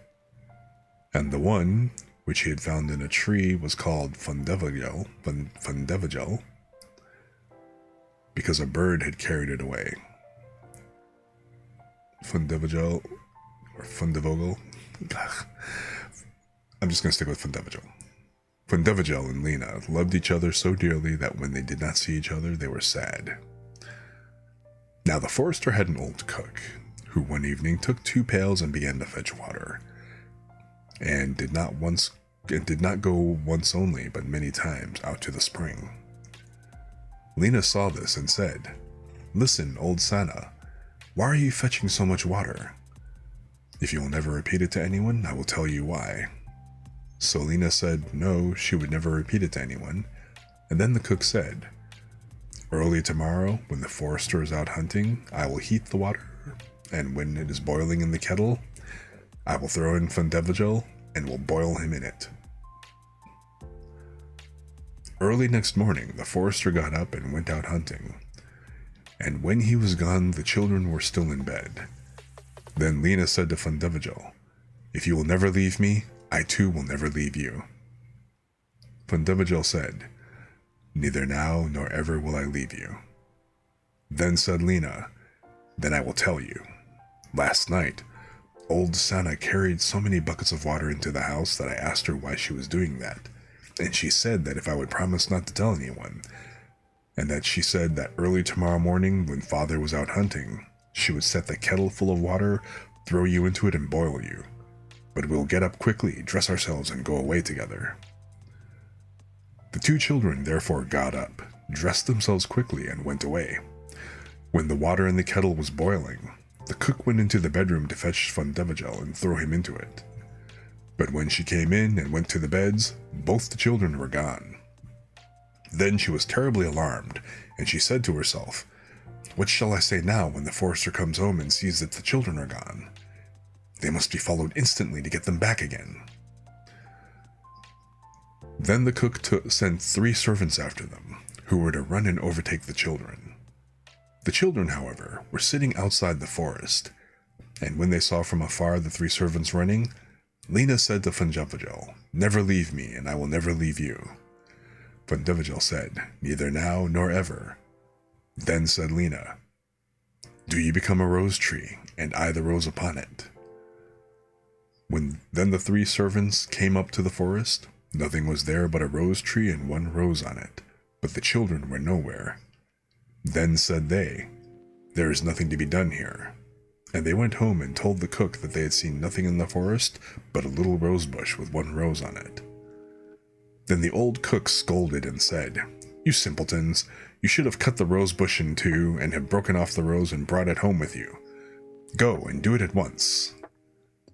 They had therefore to go out and look for the second time. The children, however, saw them coming from a distance. Then Lena said, "Fundevogel, never leave me, and I will never leave you." Fundevogel said, "Neither now nor ever." Said Lena, "Then do you become a church, and I'll be the chandelier in it." So when the three servants came, nothing was there but a church with a chandelier in it. They said therefore to each other, "What can we do here? Let us go home." When they got home, the cook asked if they had not found them, so they said no. They had found nothing but a church, and there was a chandelier in it. And the cook scolded them and said, "You fools! Why did you not pull the church to pieces and bring the chandelier home with you?" And now the old cook herself got on her legs and went with the three servants in pursuit of the children. The children, however, saw from afar that the three servants were coming and the cook waddling after them. Then said Lena, "Fundevogel, never leave me, and I will never leave you." Then said Fundevogel, "Neither now nor ever." Said Lena, "Be a fish pond, and I will be the duck upon it." The cook, however, came up to them, and when she saw the pond, she lay down by it, and was about to drink it up. But the duck swam quickly to her, seized her head in its beak, and threw her into the water, and there the old witch had to drown. Then the children went home together, and were heartily delighted, and if they have not died, they are living still.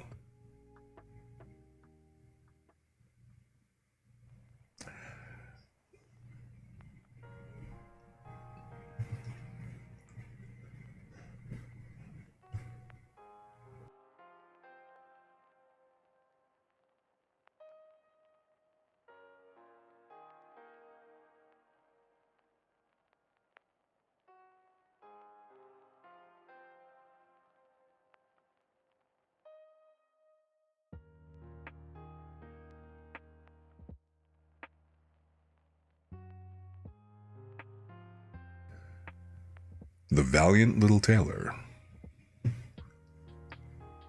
One summer's morning, a little tailor was sitting on his table by the window. He was in good spirits, and sewed with all his might. Then came a peasant woman down the street crying, "Good jams, cheap! Good jams, cheap!" This rang pleasantly in the tailor's ears. He stretched his delicate head out of the window and called, "Come up here, dear woman. Here you'll get rid of your goods." The woman came up the 3 steps to the tailor with her heavy basket, and he made her unpack all the pots for him. He inspected each one, lifted it up, put his nose to it, and at length said, "The jam seems to me to be good, so weigh me out 4 ounces, dear woman, and if it is 1/4 of a pound, that is of no consequence." The woman, who had hoped to find a good sale, gave him what he desired, but went away quite angry and grumbling.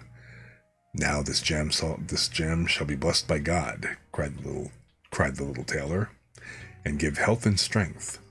So he brought the bread out of the cupboard, cut himself a piece right across the loaf, and spread the jam over it.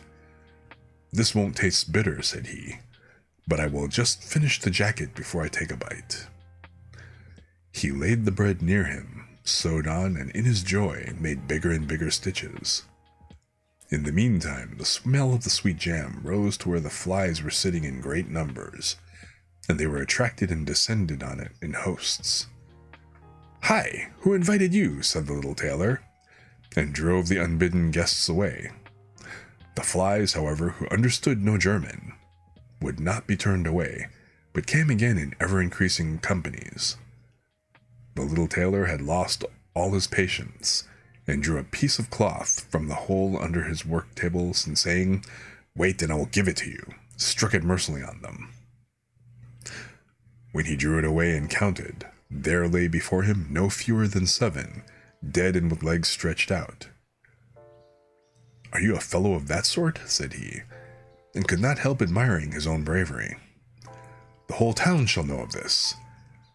And the little tailor hastened to cut himself a girdle, stitched it, and embroidered on it in large letters, 7 in one stroke. "What, the town?" he continued. "The whole world shall hear of it." And his heart wagged with joy like a lamb's tail. The tailor put on the girdle and resolved to go forth into the world, because he thought his workshop was too small for his valor. Before he went away, he sought about in the house to see if there was anything which he could take with him. However, he found nothing but an old cheese, and that he put in his pocket. In front of the door he observed a bird which had caught itself in the thicket. It had to go into his pocket with the cheese.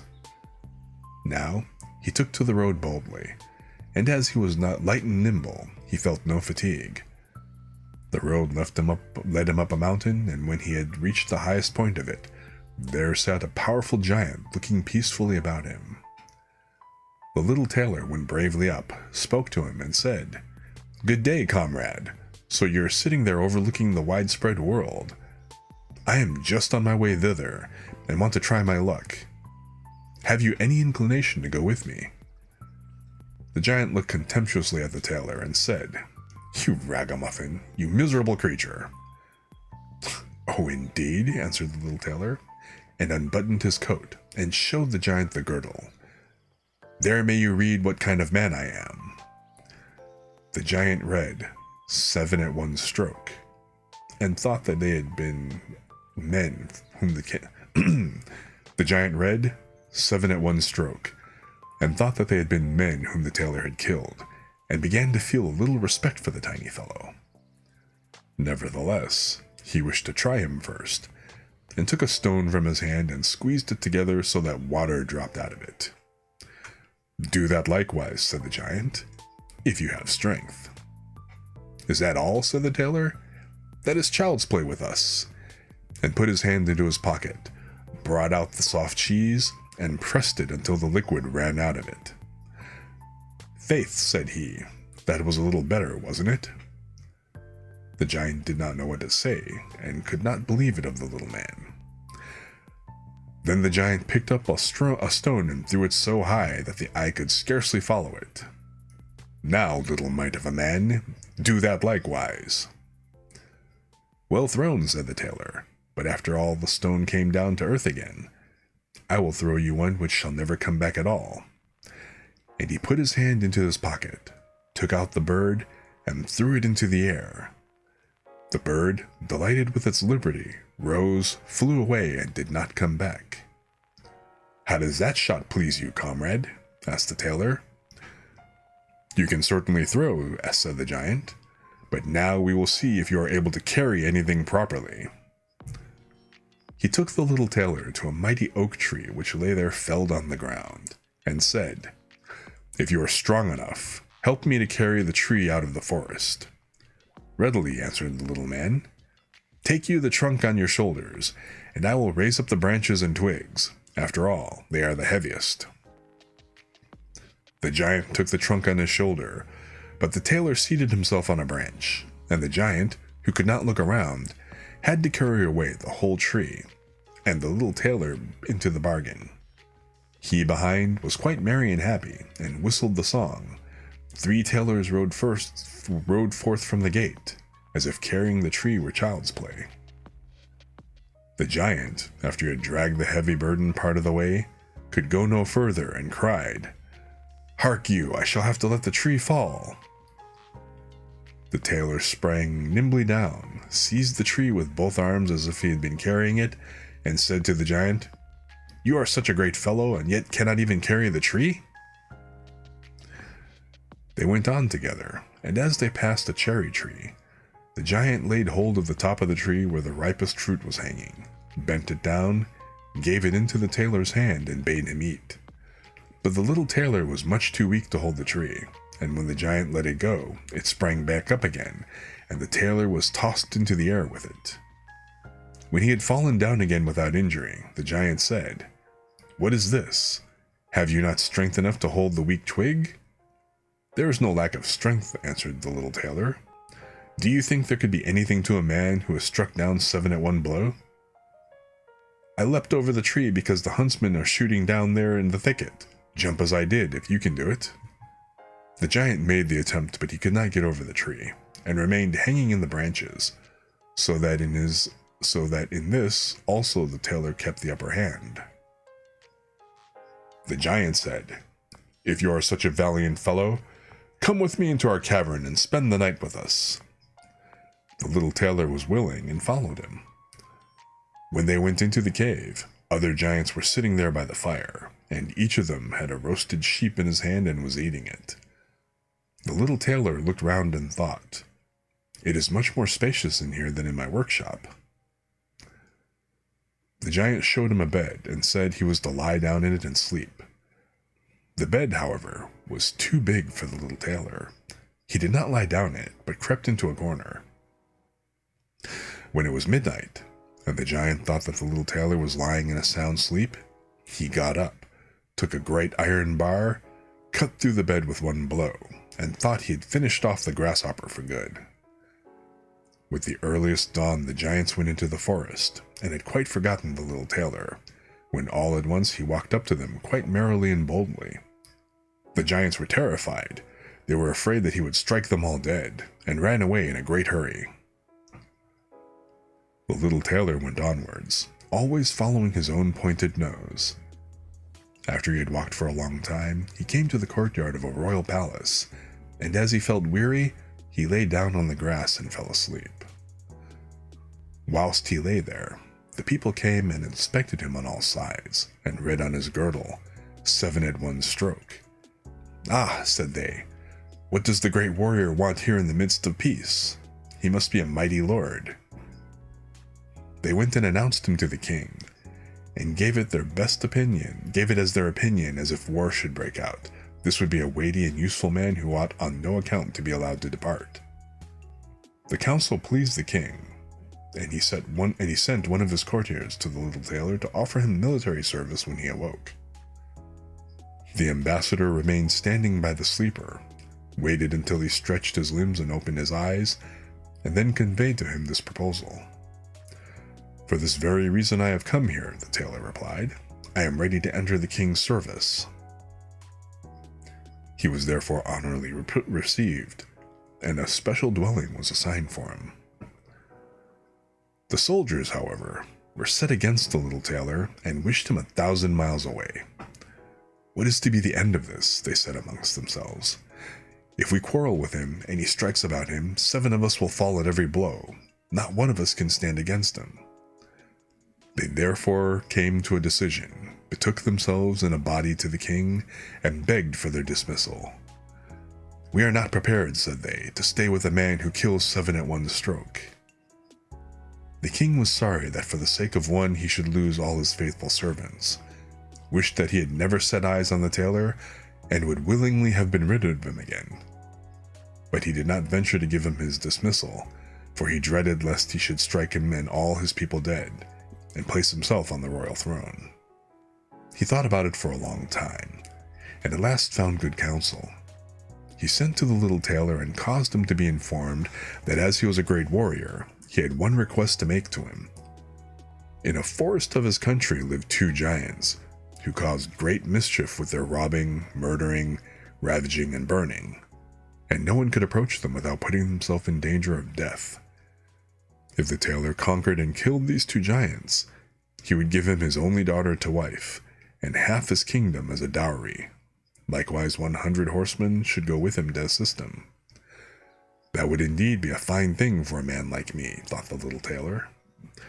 "One is not offered a beautiful princess and half a kingdom every day of one's life." "Oh yes," he replied. I will soon subdue the giants, and do not require the help of the 100 horsemen to do it. He who can hit 7 with one blow has no need to be afraid of 2. The little tailor went forth, and the 100 horsemen followed him. When he came to the outskirts of the forest, he said to his followers, "Just stay waiting here. I alone will soon finish off the giants." Then he bounded into the forest and looked about left and right. After a while, he perceived both giants. They lay sleeping under a tree, and snored so that the branches waved up and down. The little tailor, not idle, gathered 2 pockets full of stones, and with these climbed up the tree. When he was halfway up, he slipped down by a branch, until he sat just above the sleepers, and then let one stone after another fall on the breast of one of the giants. For a long time the giant felt nothing, but at last he awoke, pushed his comrade, and said, "Why are you knocking me?" "You must be dreaming," said the other. "I am not knocking you." They laid themselves down to sleep again, and then the tailor threw a stone down on the second. "What is the meaning of this?" cried the other. "Why are you pelting me?" "I am not pelting you," answered the first, growling. They disputed about it for a time, but as they were more weary than they let the matter rest, and their eyes closed once more. The little tailor began his game again, picked out the biggest stone, and threw it with all his might on the breast of the first giant. "That is too bad," cried he, and sprang up like a madman, and pushed his companion against the tree until it shook. The other paid him back in the same coin, and they got into such a rage that they tore up trees and belabored each other for so long that at last they both fell down dead on the ground at the same time. Then the little tailor leapt down. "It is a lucky thing," said he, "that they did not tear up the tree on which I was sitting, or I should have had to sprint on another like a squirrel. But we tailors are nimble." He drew out his sword and gave each of them a couple of thrusts in the breast, and then went out to the horsemen and said, "The work is done. I have finished both of them off, but it was hard work. They tore up trees in their sore need and defended themselves with them, but all of that is to no purpose when a man like myself comes, who can kill 7 at one blow." "But are you not wounded?" asked the horseman. "You need not concern yourself about that," answered the tailor. "They have not bent one hair of mine." The horseman would not believe him, and rode into the forest. There they found the giants swimming in their blood, and all around them lay the torn-up trees. Thank you for the hydrate, the posture check, and the stretch. First, let me go ahead and do the hydrate here real quick.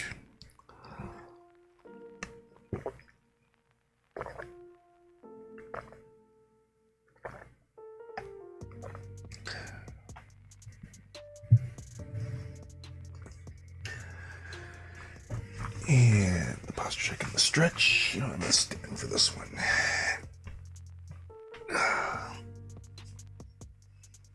Oh, man. Yeah, you can definitely tell I've been sitting for a while.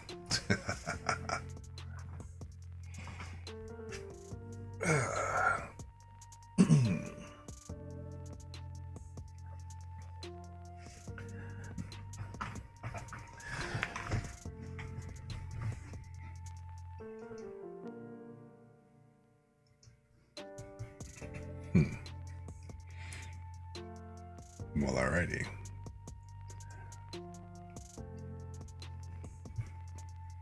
Okey-doke. Oops, alright.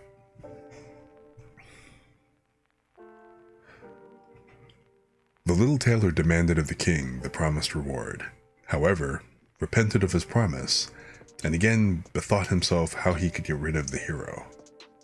"Before you receive my daughter, and the half of my kingdom," said he to him, "you must perform one more heroic deed. In the forest roams a unicorn which does great harm, and you must catch it first. I fear one unicorn is still less than 2 giants. 7 at one blow is my kind of affair." He took a rope and an axe with him, went into the forest, and again bade those who were sent with him to wait outside. He had not long to seek. The unicorn soon came towards him and rushed directly on the tailor, as if it would gore him with its horn without much ado.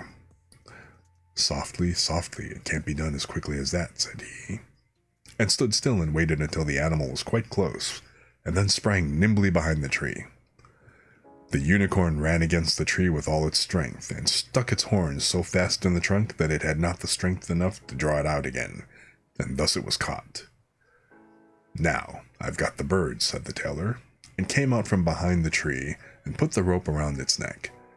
And then with his axe he hewed the horn out of the tree, and when all was ready he led the beast away and took it to the king.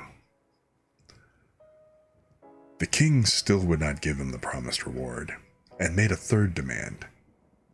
Before the wedding, the tailor was to catch him a wild boar that made great havoc in the forest, and the huntsmen should give him their help. "Willingly," said the tailor, "that is child's play." He did not take the huntsmen with him into the forest, and they were all well pleased that he did not, for the wild boar had several times received them in such a manner that they had no inclination to lie in wait for him. When the boar perceived the tailor, it ran on him with foaming mouth and whetted tusks, and was about to throw him to the ground, but the hero fled and sprang into a chapel which was near and up to the window at once, and in one bound out again. The boar ran after him, but the tailor ran round outside and shut the door behind it, and then the raging beast, which was much too heavy and awkward to leap out of the window, was caught. The little tailor called the huntsmen thither that they might see the prisoner with their own eyes. The hero, however, went to the king, who was now, whether he liked it or not, obliged to keep his promise, and gave his daughter and the half of his kingdom. Had he known that it was no warlike hero, but a little tailor who was standing before him, he would have gone to his heart still more than it did. The wedding was held with great magnificence and small joy, and out of a tailor a king was made. After some time, the queen heard her husband say in his dreams at night, "Boy, make me the doublet, and patch me the pantaloons, or else I will wrap the yard measure over your ears." Then she discovered in what state of life the young lord had been born, and next morning complained of her wrongs to her father, and begged him to help her get rid of her husband, who was nothing else but a tailor. The king comforted her and said, "Leave your bedroom door open this night, and my servants shall stand outside, and when he has fallen asleep shall go in, bind him, and take him on board a ship, which shall carry him into the wide world." The woman was satisfied with this, but the king's armor-bearer, who had heard all, was friendly with the young lord, and informed him of the whole plot. "I'll put a screw into that business," said the little tailor. At night he went to bed with his wife at the usual time, and when she thought that he had fallen asleep, she got up, opened the door, and then lay down again. The little tailor, who was only pretending to be asleep, began to cry out in a clear voice, "Boy, make me the doublet and fetch me the pantaloons, or I'll wrap the yard measure over your ears. I smote 7 at one blow. I killed 2 giants, I brought away 1 unicorn, and caught a wild boar. And am I to fear those who are standing outside the room?" When these men heard the tailor speaking thus, they were overcome by a great dread, and ran as if the wild huntsmen were behind him, and none of them would venture anything further against him. So the little tailor was and remained a king to the end of his life.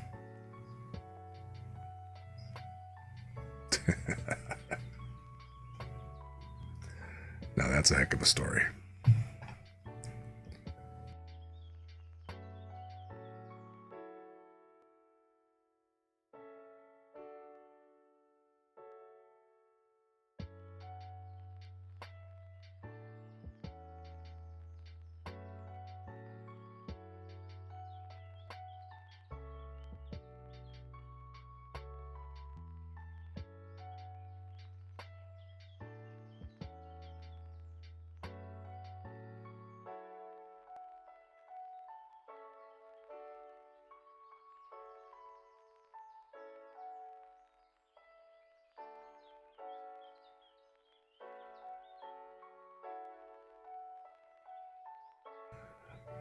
Sorry to be quiet. No, it's okay. It's not a big deal. That's perfectly fine, perfectly fine. You know how we are here. We're all just nice and chill. I assume everybody else is lurking and just kind of hanging out and vibing. That's all good.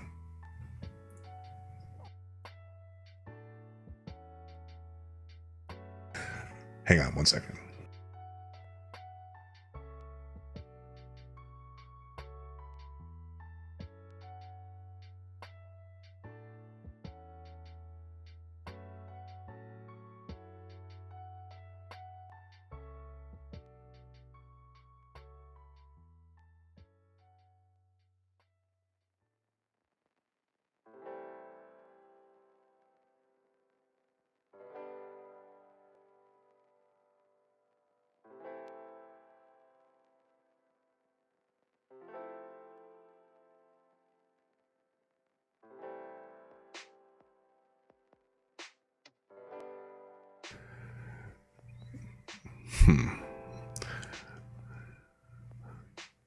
New VTuber drama, huh? Well, of course, it's Friday. It's just another day. At least for tonight, though, we can be completely calm and whatever else. And just relaxed and stuff about it.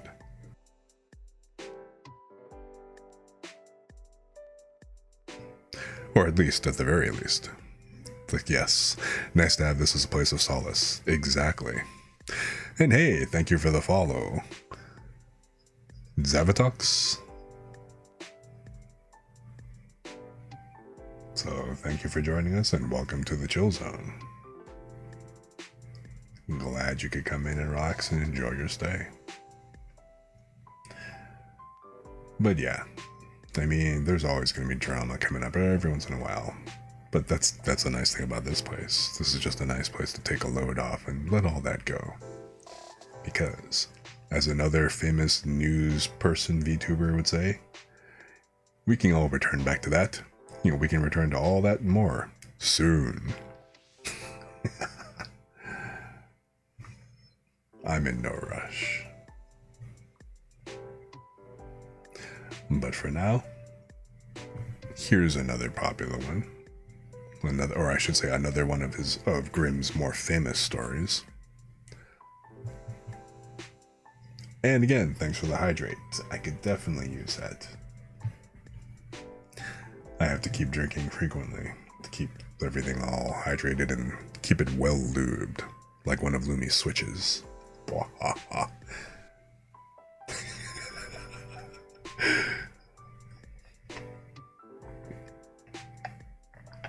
Incidentally, for those of you who don't know, Lumi happens to be a friend of mine, and she actually does a lot of keyboard building on her stream. By all means, if you get the opportunity, go ahead and take a look and drop her a follow and, you know, go check her content out.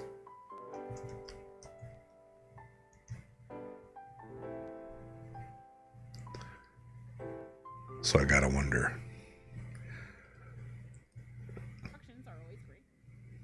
Oh, speak of the keybs. And lubing switches. Bwahaha.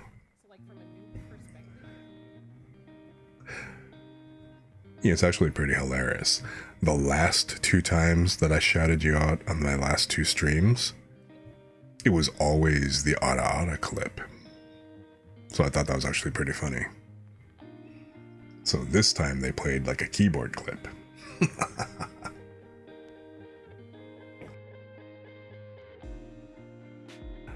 Yes.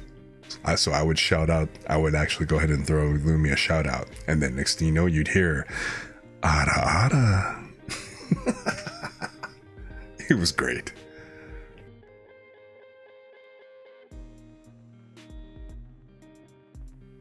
Completely random. Utterly coincidental. It's RNGesus. I pray to him daily. And I sometimes watch his stream.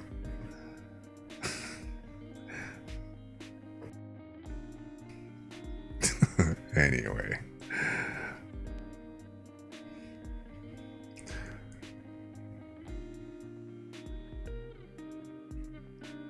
Hansel and Gretel. Hard by a great forest dwelt a poor woodcutter with his wife and his 2 children. The boy was called Hansel and the girl Gretel. He had little to bite and to break, and once when great dearth fell on the land, he could no longer procure even daily bread. Now when he thought over this by night in his bed, and tossed about in his anxiety, he groaned and said to his wife, "What is to become of us? How are we to feed our poor children, when we no longer have anything even for ourselves?" "I'll tell you what, husband," answered the woman. "Early tomorrow morning we will take the children out to the forest where it is the thickest. There we will light a fire for them, and give each of them 1 more piece of bread, and then we will go on to our work and leave them alone. They will not find the way home again, and we shall be rid of them." "No, wife," said the man, "I will not do that. How can I bear to leave my children alone in the forest? The wild animals would soon come and tear them to pieces." "Oh, you fool," said she. "Then we must all 4 die of hunger. You may as well plane that planks for our coffins." And she left him no peace until he consented. "But I am very sorry for the poor children all the same," said the man. The 2 children had not been able to sleep for hunger, and had heard what their stepmother had said to their father. Gretel wept bitter tears and said to Hansel, "Now all is over with us." "Be quiet, Gretel," said Hansel. "Do not distress yourself. I will soon find a way to help us."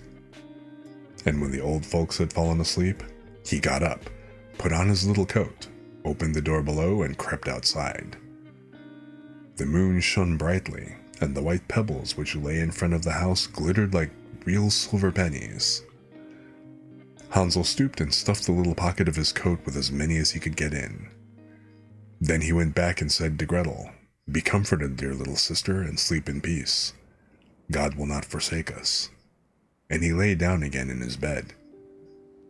When day dawned, but before the sun had risen, the woman came and awoke the 2 children, saying, "Get up, you sluggards, we are going into the forest to fetch wood." She gave each a little piece of bread and said, "There is something for your dinner, but do not eat it up before then, for you will not get anything else." Gretel took the bread under her apron, and as Hansel took the pebbles in his pocket. Then they all set out together on the way to the forest. When they had walked a short time, Hansel stood still and peeped back at the house, and did so again and again. His father said, "Hansel, what are you looking at there and staying behind for? Pay attention and do not forget how to use your legs." "Ah, father," said Hansel, "I am looking at my little white cat, which is sitting up on the roof and wants to say goodbye to me." The wife said, "Fool, that is not your little cat. That is the morning sun which is shining on the chimneys." Hansel, however, had not been looking back at the cat, but had been constantly throwing one of the little white pebble stones out of his pocket on the road. When they had reached the middle of the forest, the father said, "Now, children, pile up some wood, and I will light a fire that you may not be cold." Hansel and Gretel gathered brushwood together, as high as a little hill. The brushwood was lighted, and when the flames were burning very high, the woman said, "Now, children, lay yourselves down by the fire and rest. We will go into the forest and cut some wood. When we have done, we will come back and fetch you away." Hansel and Gretel lay by the fire, and when noon came, each ate a little piece of bread, and as they heard the strokes of the wood axes, they believed that their father was near. It was not the axe, however, but a branch he had fastened to a withered tree which the wind was blowing backwards and forwards. And as they had been sitting such a long time, their eyes closed with fatigue, and they fell fast asleep. When at last they awoke, it was already dark night. Gretel began to cry and said, "How are we to make it out of the forest now?" But Hansel comforted her and said, "Just wait a little until the moon has risen, and then we will soon find the way." And when the full moon had risen, Hansel took his little sister by the hand and followed the pebbles which shone like newly coined silver pieces, and showed them the way. They walked the whole night long, and by break of day came once more to their father's house. They knocked at the door, and when the woman opened it and saw that it was Hansel and Gretel, she said, "You naughty children, why have you slept so long in the forest? We thought you were never coming back at all."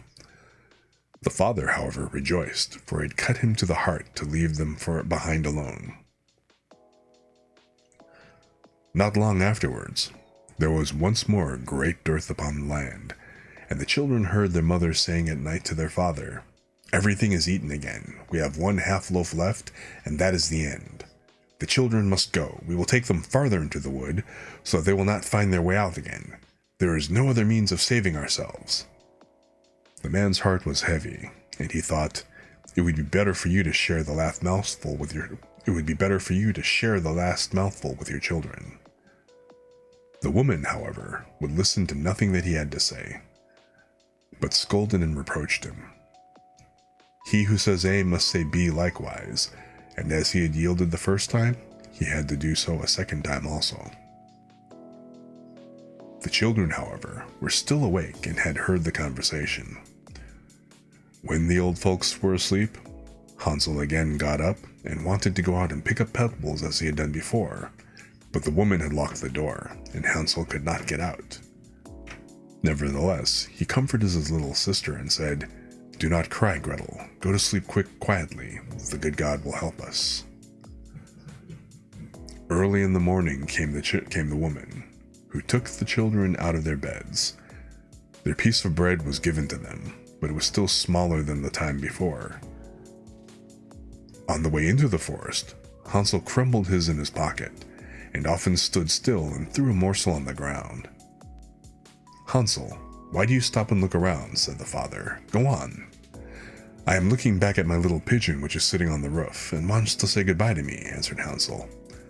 "Fool," said the woman, "that is not your little pigeon, that is the morning sun that is shining on the chimney." Hansel, however, little by little, threw all the crumbs on the path. The woman led the children still deeper into the forest, where they had never in their lives been before. Then a great fire was again made, and the mother said, "Just sit there, you children, and when you are tired you may sleep a little. We are going into the forest to cut wood, and in the evening when we are done, we will come and fetch you away." When it was noon, Gretel shared her piece of bread with Hansel, who had scattered his by the way. Then they fell asleep and evening passed, but no one came to the poor children. They did not awake until it was dark night, and Hansel comforted his little sister and said, "Just wait, Gretel, until the moon rises, and then we shall see the crumbs of bread which I have strewn about, and they will show us our way home again." When the moon came, they set out, but they found no crumbs, for the many thousands of birds which fly about in the woods and fields had picked them all up. Hansel said to Gretel, "We shall soon find the way," but they did not find it. They walked the whole night and all the next day, too, from morning till evening, but they did not get out of the forest, and were very hungry, for they had nothing to eat but 2 or 3 berries, which grew on the ground. And as they were so weary that their legs would carry them no more, they lay down beneath a tree and fell asleep. It was now 3 mornings since they had left their father's house. They began to walk again, but they always came deeper into the forest, and if help did not come soon, they must die of hunger and weariness. When it was midday, they saw a beautiful snow-white bird sitting on a bough, which sang so delightfully that they stood still and listened to it. And when its song was over, it spread its wings and flew away before them, and they followed it until they reached a little house, on the roof of which it alighted. And when they approached the little house, they saw that it was built of bread and covered with cakes, but that the windows were of clear sugar. "We will set to work on that," said Hansel, "and we will have a good meal. I will eat a bit of the roof, and you, Gretel, can eat some of the window. It will taste sweet." Hansel reached up above and broke off a little of the roof to try how it tasted, and Gretel leant against the window and nibbled at the panes. Then a soft voice cried from the parlor, "Nibble, nibble, gnaw, who is nibbling at my little house?" The children answered, the wind, the heaven-born wind," and went on eating without disturbing themselves. Hansel, who liked the taste of the roof, tore down a great piece of it, and Gretel pushed out the hole of one round window pane, sat down, and enjoyed herself with it. Suddenly the door opened, and a woman as old as the hills, who supported herself on crutches, came creeping out. Hansel and Gretel were so terribly frightened that they let fall what they had in their hands. The old woman, however, nodded her head and said, "Oh, you dear children, who has brought you here? Do come in and stay with me. No harm shall happen to you." She took them both by the hand and led them into her little house. Then good food was set before them, milk and pancakes, with sugar, apples, and nuts. Afterwards, 2 pretty little beds were covered with clean white linen, and Hansel and Gretel lay down in them and thought they were in heaven. The old woman had only pretended to be so kind. She was in reality a wicked witch who lay in wait for children, and had only built the little house of bread in order to entice them there. When a child fell into her power, she killed it, cooked it, and ate it, and that was a feast day with her. Witches have red eyes and cannot see far, but they have a keen scent like the beasts, and are aware when human beings draw near. When Hansel and Gretel came into her neighborhood, she laughed with malice and said mockingly, "I have them, they shall not escape me again." Early in the morning, before the children were awake, she was already up, and when she saw both of them sleeping and looking so pretty, with their plump and rosy cheeks, she muttered to herself, "That will be a dainty mouthful." Then she seized Hansel with her shriveled hand, carried him into a little stable, and locked him in behind a grated door. Scream as he might, it would not help him. Then she went to Gretel, shook her until she awoke, and cried, "Get up, lazy thing, fetch some water, and cook something good for your brother. He is in the stable outside, and is to be made fat. When he is fat, I will eat him." Gretel began to weep bitterly, but it was all in vain, for she was forced to do what the wicked witch commanded. And now the best food was cooked for poor Hansel, but Gretel got nothing but crab shells. Every morning the woman crept into the little stable and cried, "Hansel, stretch out your finger that I may feel if you will soon be fat." Hansel, however, stretched out a little bone to her, and the old woman, who had dim eyes, could not see it, and thought it was Hansel's finger, and was astonished that there was no way of fattening him. When 4 weeks had gone by, and Hansel still remained thin, she was seized with impatience and would not wait any longer. "Now then, Gretel," she cried to the girl, "stir yourself and bring some water. Let Hansel be fat or lean, tomorrow I will kill him and cook him." Ah, how the poor little sister did lament when she had to fetch the water, and how her tears did flow upon her cheeks. "Dear God, do help us," she cried. "If the wild beasts in the forest had but devoured us, we should at any rate have died together." "Just keep your noise to yourself," said the old woman. "It won't help you at all." Early in the morning, Gretel had to go out and hang up the cauldron with the water and light the fire. "We will bake first," said the old woman. "I've already heated the oven and kneaded the dough." She pushed poor Gretel out to the oven, from which flames of fire were already darting. "Creep in," said the witch, "and see if it is properly heated, so that we can put the bread in." And once Gretel was inside, she intended to shut the oven and let her bake in it, and then she would eat her too. But Gretel saw what she had in mind, and said, "I do not know how am I to do it. How do I get in?" "Silly goose," said the old woman. "The door is big enough. Just look, I can get in myself." And she crept up and thrust her head into the oven. Then Gretel gave her a push that drove her far into it, and shut the iron door and fastened the bolt. Oh, then she began to howl quite horribly, but Gretel ran away, and the godless witch was miserably burnt to death.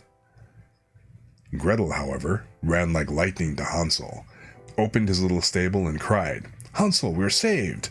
The old witch is dead!" Then Hansel sprang like a bird from its cage when the doors opened. How they did rejoice and embrace each other, and dance about and kiss each other. And as they had no longer any need to fear her, they went into the witch's house, and in every corner there stood chests full of pearls and jewels. "These are far better than pebbles," said Hansel, and thrust into his pockets whatever could be got in. And Gretel said, "I too will take something home with me," and filled her pinafore full. "But now we must be off," said Hansel, that we may get out of the witch's forest.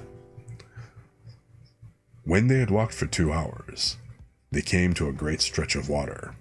"We cannot cross," said Hansel. "I see no footplank and no bridge." "And there's also no fairy," answered Gretel, "but a white duck is swimming there. If I ask her, she will help us over." Then she cried, little duck, dost thou see? Hansel and Gretel are waiting for thee. There's never a plank or a bridge in sight. Take us across on thy back so white."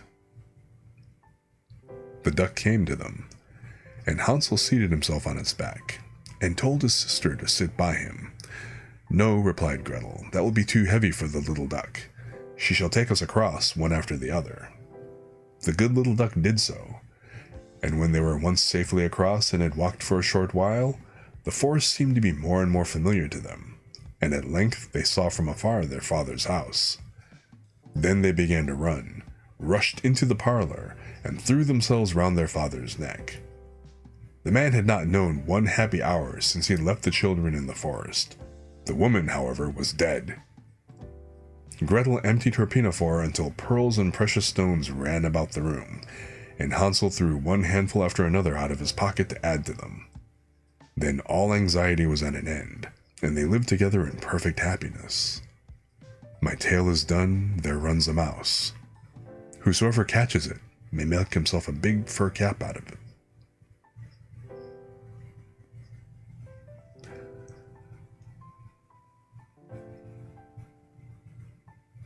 Well,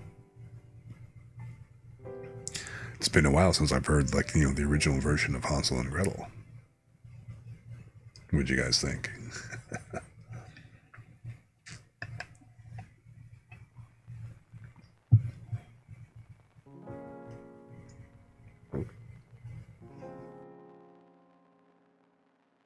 Sorry, excuse me, pardon me. Let's see here. Here's another short, odd one.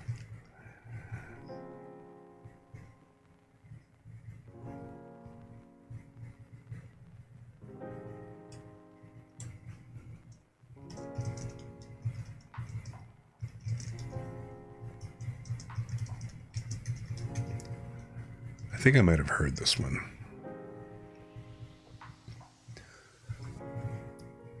The Mouse, the Bird, and the Sausage.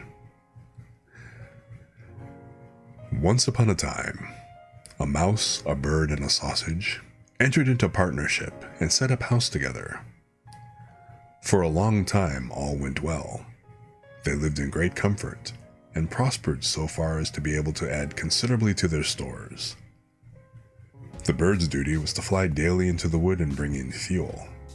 The mouse fetched the water, and the sausage saw to the cooking. When people are too well off, they always begin to long for something new. And so it came to pass that the bird, while out one day, met a fellow bird, to whom he boastfully expatiated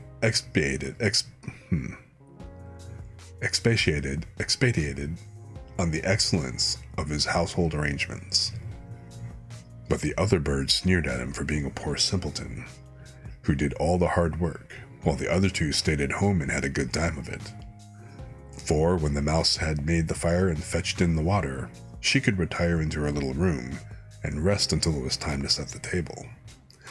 The sausage had only to watch the pot to see that the food was properly cooked, and when it was near dinner time, he just threw himself into the broth, or rolled in and out among the vegetables 3 or 4 times, and there they were, buttered and salted, and ready to be served. What the hell?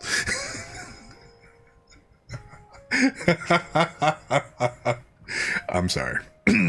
Completely broke character there. Just, well, damn.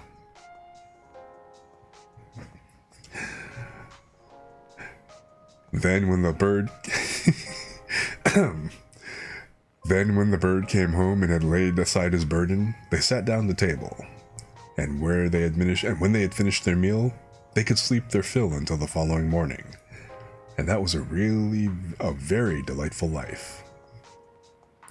Influenced by those remarks, the bird next morning refused to bring in the wood, telling the others that he had been their servant long enough, and had been a fool into the bargain, and that it was now time to make a change, and to try some other way of arranging the work. Beg and pray as the mouse and the sausage might, it was of no use. The bird remained master of the situation, and the venture had to be made.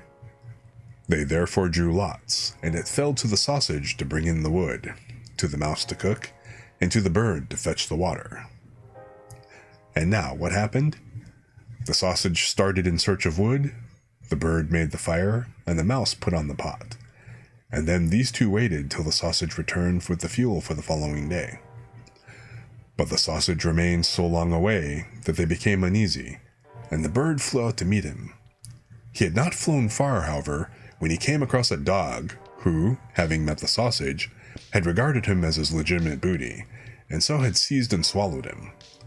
The bird complained to the dog of this barefaced robbery, but nothing he said was of any avail, for the dog answered that he found false credentials on the sausage, and that was the reason his life had been forfeited.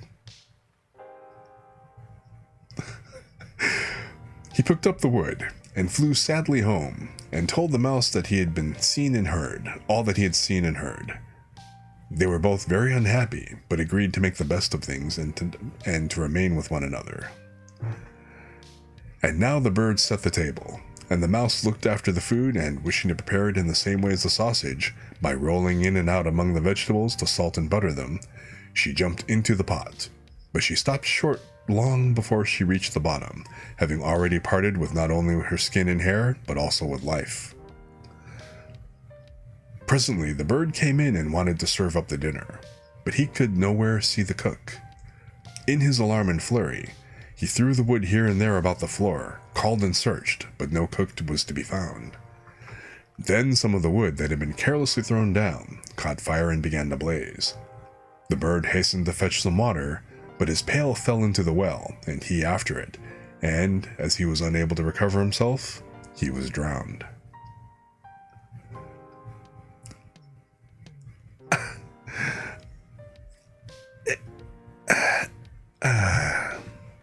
I mean, I guess the moral of the story is, if you got a good thing, don't mess with it. But I'm sorry, I completely lost it at the whole how the sausage cooks dinner. Let me just roll about in the vegetables for a minute.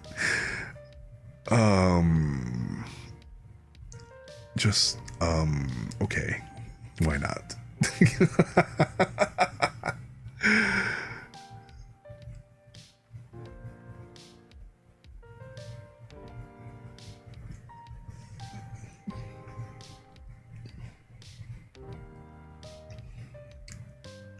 I have no words.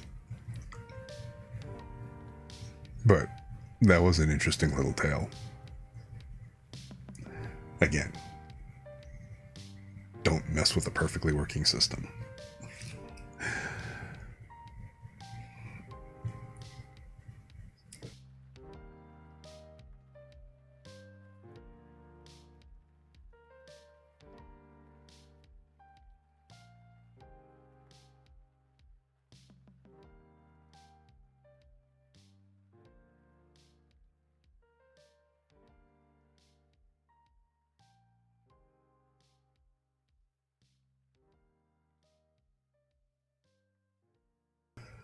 Here's one that I'm not exactly familiar with. Mother Holle. Once upon a time, there was a widow who had 2 daughters. One of them was beautiful and industrious, the other ugly and lazy. The mother, however, loved the ugly and lazy one best, because she was her own daughter, and so the other who was only her stepdaughter, was made to do all the work of the house, and was quite the Cinderella of the family.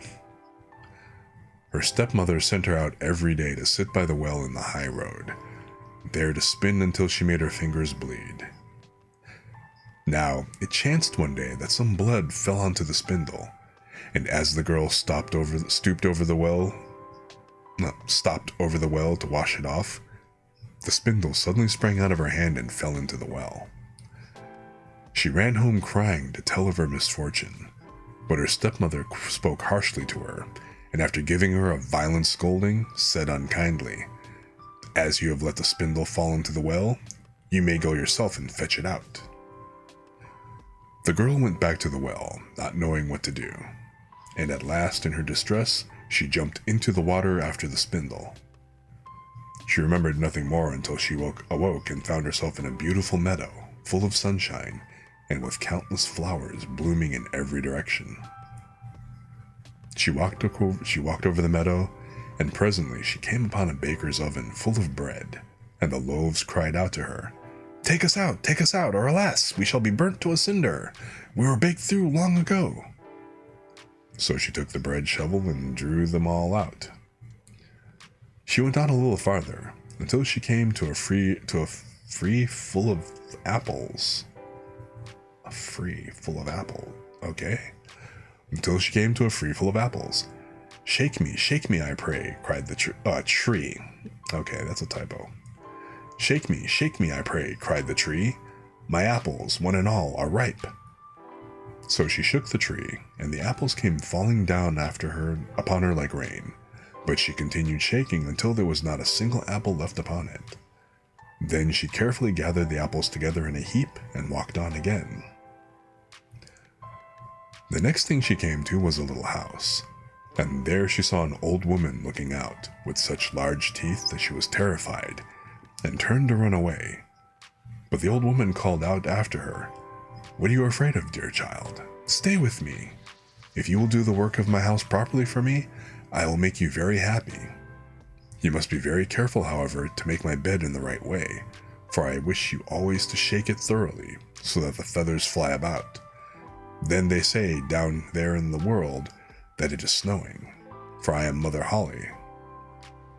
The old woman spoke so kindly that the girl summoned up courage and agreed to enter into her service.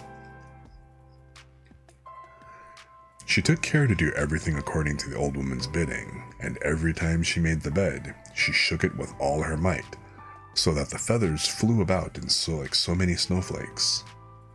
The old woman was as good as her word. She never spoke angrily to her, and gave her roast and boiled meats every day. So she stayed with Mother Holle for some time, and then she began to grow unhappy. She could not at first tell why she felt sad, but she became conscious at last of a great longing to go home.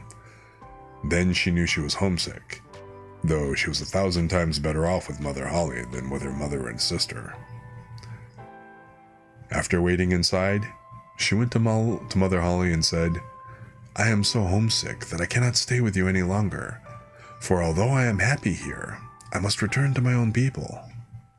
Then Mother Holle said, "I am pleased that you should want to go back to your own people, and as you have served me so well and faithfully, I will take you home myself." Thereupon she led the girl by the hand up to a broad gateway. The gate was opened, and as the girl passed through, a shower of gold fell upon her, and the gold clung to her, so that she was covered with it from head to foot. "That is a reward for your industry," said Mother Holle, and as she spoke, she handed her the spindle which she had dropped into the well. The gate was then closed, and the girl found herself back in the old world, close to her mother's house. As she entered the courtyard, the cock who was perched on the well called out, "Cock-a-doodle-doo! Your golden daughters come back to you!" Then she went in to her mother and sister, and as she was so richly covered with gold, they gave her a warm welcome. She related to him all that had happened, and when the mother heard how she had come by her great riches, she thought that she should like her ugly, lazy daughter to go and try her fortune. So she made the sister go and sit by the well and spin.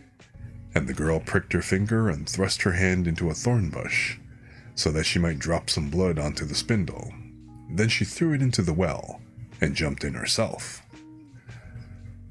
Like her sister, she awoke in the beautiful meadow and walked over it until she came to the oven. Take us out, or alas, we shall be burnt to a cinder. We were baked through long ago," cried the loaves as before. But the lazy girl answered, "Do you think I'm going to dirty my hands for you?" and walked on. Presently she came to the apple tree. Shake me, I pray. My apples, one and all, are ripe," it cried. But she only answered, "A nice thing to ask me to do. One of the apples might fall on my head," and passed on. At last she came to Mother Holle's house, and as she had heard all about the large teeth from her sister, she was not afraid of them, and engaged herself without delay to the old woman. The first day she was very obedient and industrious, and exerted herself to please Mother Holle, for she thought of the gold that she should get in return. The next day, however, she began to dawdle over her work, and the third day she was more idle still. Then she began to lie in bed in the mornings and refused to get up. Worse still, she neglected to make the old woman's bed properly, and forgot to shake it so that the feathers might fly about. So Mother Holle very soon got tired of her, and told her that she might go. The lazy girl was delighted at this, and thought to herself, "The gold will soon be mine." Mother Holle led her, as she had led her sister, to the broad gateway. But as she was passing through, instead of the shower of gold, a great bucketful of pitch came pouring over her. "That is in return for your services," said the old woman, and she shut the gate. So the lazy girl had to go home covered with pitch, and the cock on the well called out as she saw her, "Cock-a-doodle-doo, your dirty daughters come back to you." But, try what she could not get the pitch off, and it stuck to her as long as she lived.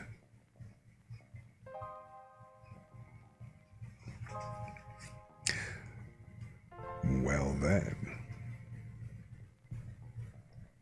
Yeah, sheesh. Do none of the work and expect all of the riches? I don't think so.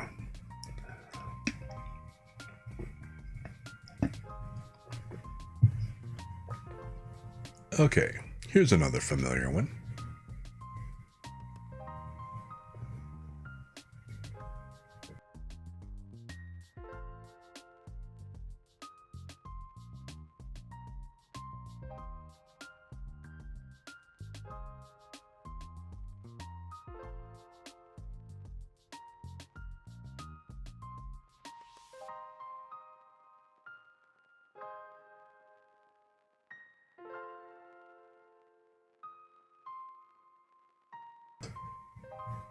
As a side note, it's kind of interesting that the original name of the story was Little Red Cap, as opposed to Little Red Riding Hood.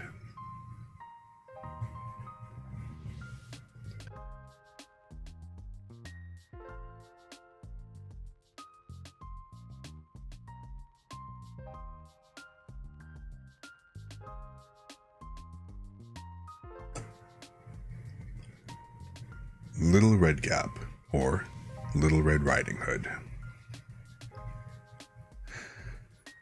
Once upon a time, there was a dear little girl who was loved by everyone who looked at her, but most of all by her grandmother, and there was nothing that she could not have given to the child. Once she gave her a little cap of red velvet, which suited her so well that she would never wear anything else, so she was always called Little Red Cap. One day her mother said to her, "Come, Little Red Cap, here is a piece of cake and a bottle of wine. Take them to your grandmother. She is ill and weak, and they will do her good. Set out before it gets hot, and when you are going, walk nicely and quietly, and do not run off the path, or you may fall and break the bottle, and then your grandmother will get nothing. And when you go into her room, don't forget to say, 'Good morning,' and don't peep into every corner before you do it." "I'll take great care," said Little Redcap to her mother, and gave her hand on it. The grandmother lived out in the wood, half a league from the village, and just as Little Redcap entered the wood, a wolf met her. Redcap did not know what a wicked creature he was, and was not at all afraid of him. "Good day, Little Redcap," said he. "Thank you kindly, Wolf." "Whither away so early, Little Redcap?" "To my grandmother's." "What have you got in your apron?" "Cake and wine. Yesterday was baking day, so poor sick grandmother is to have something good to make her stronger." "Where does your grandmother live, Little Redcap?" "A good quarter of a league further down the road. Her house stands under the 3 large oak trees. The nut trees are just below. You surely must know it," replied Little Redcap. The wolf thought to himself, "What a tender young creature. What a nice plump mouthful. She'll be better to eat than the old woman. I must act craftily so as to catch both." So he walked for a short time by the side of Little Redcap, and then he said, "See, Little Redcap, how pretty the flowers are about here. Why do you not look around? I believe, too, that you do not hear how sweetly the little birds are singing.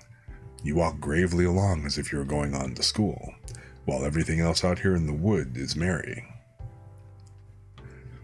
Little Redcap raised her eyes, and when she saw the sunbeams dancing here and there through the trees, and pretty flowers growing everywhere, she thought, "Suppose I take grandmother a fresh nosegay? That would please her too. It is so early in the day that I shall still get there in good time." And so she ran from the path into the wood to look for flowers. And whenever she had picked one, she fancied that she saw a still prettier one farther on, and ran after it, and so got deeper and deeper into the wood. Meanwhile, the wolf ran straight to the grandmother's house and knocked at the door. "Who's there?" "Little Redcap," replied the wolf. "She is bringing cake and wine. Open the door." "Lift the latch," called out the grandmother. "I am too weak and cannot get up." The wolf lifted the latch. The door sprang open, and without saying a word, he went straight to the grandmother's bed and devoured her. Then he put on her clothes, dressed himself in her cap, laid himself in bed, and drew the curtains. Little Redcap, however, had been running about picking flowers, and when she had gathered so many that she could carry no more, she remembered her grandmother, and set out on the way to her. She was surprised to find the cottage door standing open, and when she went into the room, she had such a strange feeling that she said to herself, "Oh dear, how uneasy I feel today, and at other times I like being with grandmother so much." She called out, "Good morning," but received no answer. So she went to the bed and drew back the curtains. There lay her grandmother with her cap pulled far over her face, and looking very strange. "Oh, grandmother," she said, "what big ears you have!" "The better to hear you with, my child," was the reply. "But grandmother, what big eyes you have," she said. "The better to see you with, my dear." "But grandmother, what large hands you have. The better to hug you with." "Oh, but grandmother, what a terrible big mouth you have. The better to eat you with." And scarcely had the wolf said this, then with one bound he was out of bed and swallowed up Redcap. When the wolf had appeased his appetite, he lay down again on the bed, fell asleep, and began to snore very loud. The huntsman was just passing the house, and thought to himself, "How the old woman is snoring! I must just see if she wants anything." So he went into the room, and when he came to the bed, he saw that the wolf was lying in it. "Do I find you here, you old sinner?" said he. "I have long sought you." Then, just as he was going to fire at him, it occurred to him that the wolf might have devoured the grandmother, and that she might still be saved, so he did not fire, but took a pair of scissors and began to cut open the stomach of the sleeping wolf. When he had made 2 snips, he saw the little red cap shining. And then he made 2 snips more, and the little girl sprang out, crying, "Ah, how frightened I've been! How dark it was inside the wolf!" And after that, the aged grandmother came out alive also, but scarcely able to breathe.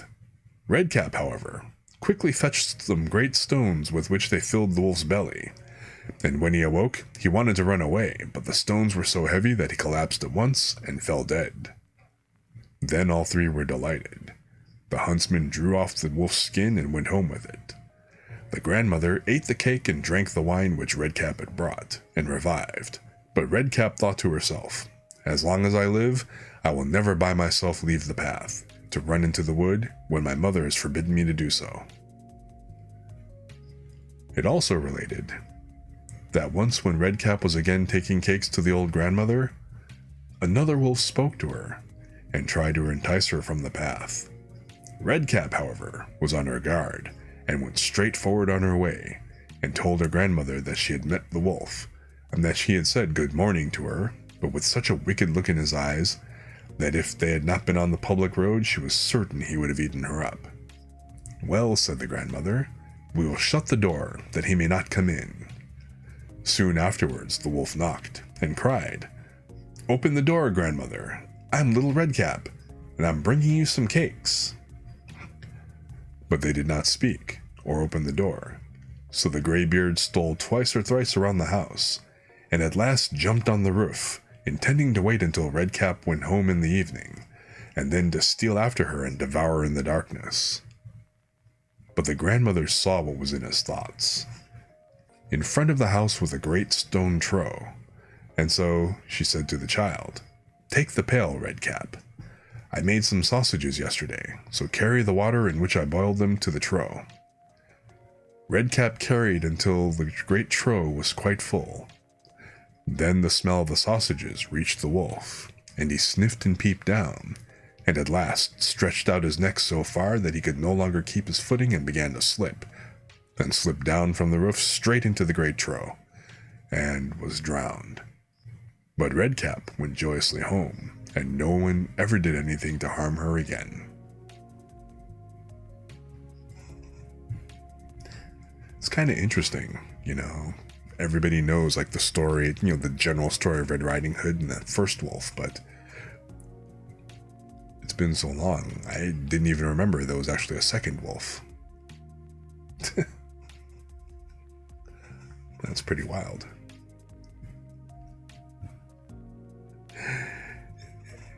It's like the wolf is just like, yes, what can I do for you? Yeah. Go figure.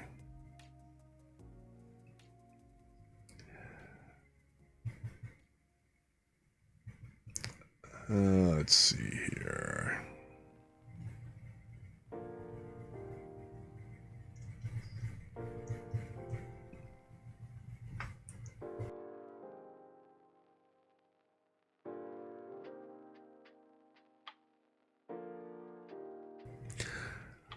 The versions that we have, I think that the versions we've evolved that we tell today are still pretty good. Yeah, I think they are too.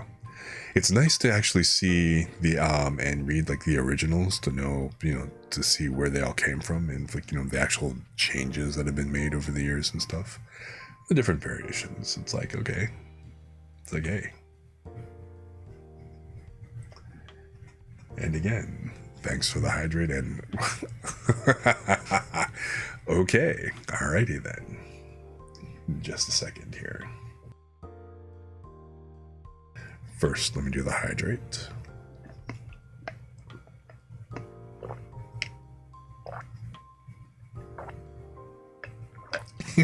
Dance, VTuber, dance. Come on, Nucky, on your feet. Alright, just a sec.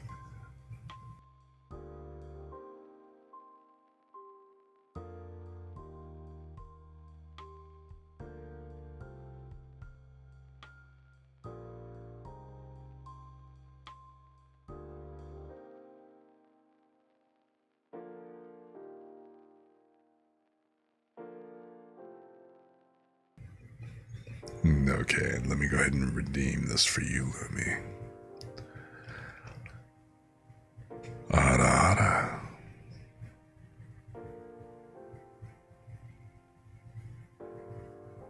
How was that?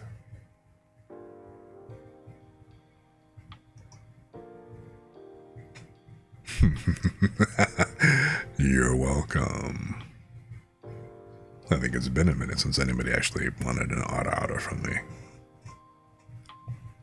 Auto. Actually, let me go refill my water again real quick. I will be right back.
I have returned.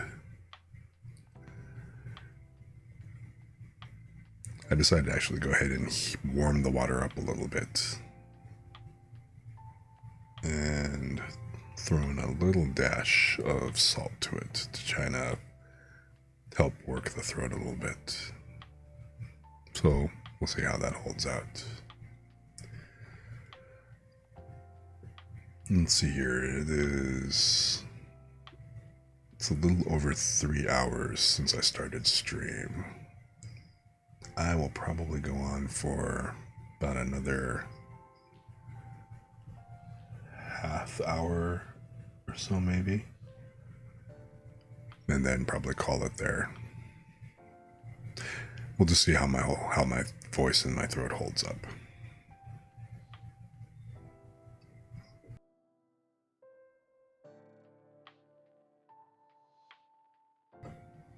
So I hope you guys are having a nice chill time, relaxing and just kind of hanging out and stuff.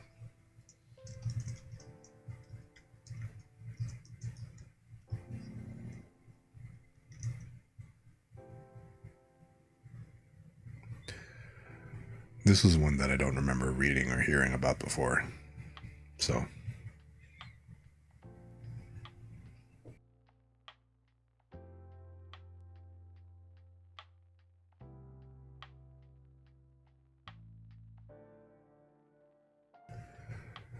The Robber Bridegroom. There was once a miller who had one beautiful daughter, and as she was grown up, he was anxious that she should be well married and provided for. He said to himself, I will give her to the first suitable man who comes and asks for her hand." Not long after, a suitor appeared, and as he appeared to be very rich and the miller could see nothing in him with which to find fault, he betrothed his daughter to him. But the girl did not care for the man as a girl ought to care for her betrothed husband. She did not feel that she could trust him, and she could not look at him nor think of him without an inward shudder. One day he said to her, "You have not yet paid me a visit, although we have been betrothed for some time." "I do not know where your house is," she answered. "My house is out here in the dark forest," he said. She tried to excuse herself by saying that she would not be able to find the way thither. Her betrothed only replied, "You must come and see me next Sunday. I have already invited guests for that day, and that you may not mistake the way, I will strew ashes along the path." When Sunday came, and it was time for the girl to start, a feeling of dread came over her which she could not explain, and she might be able to find her path again.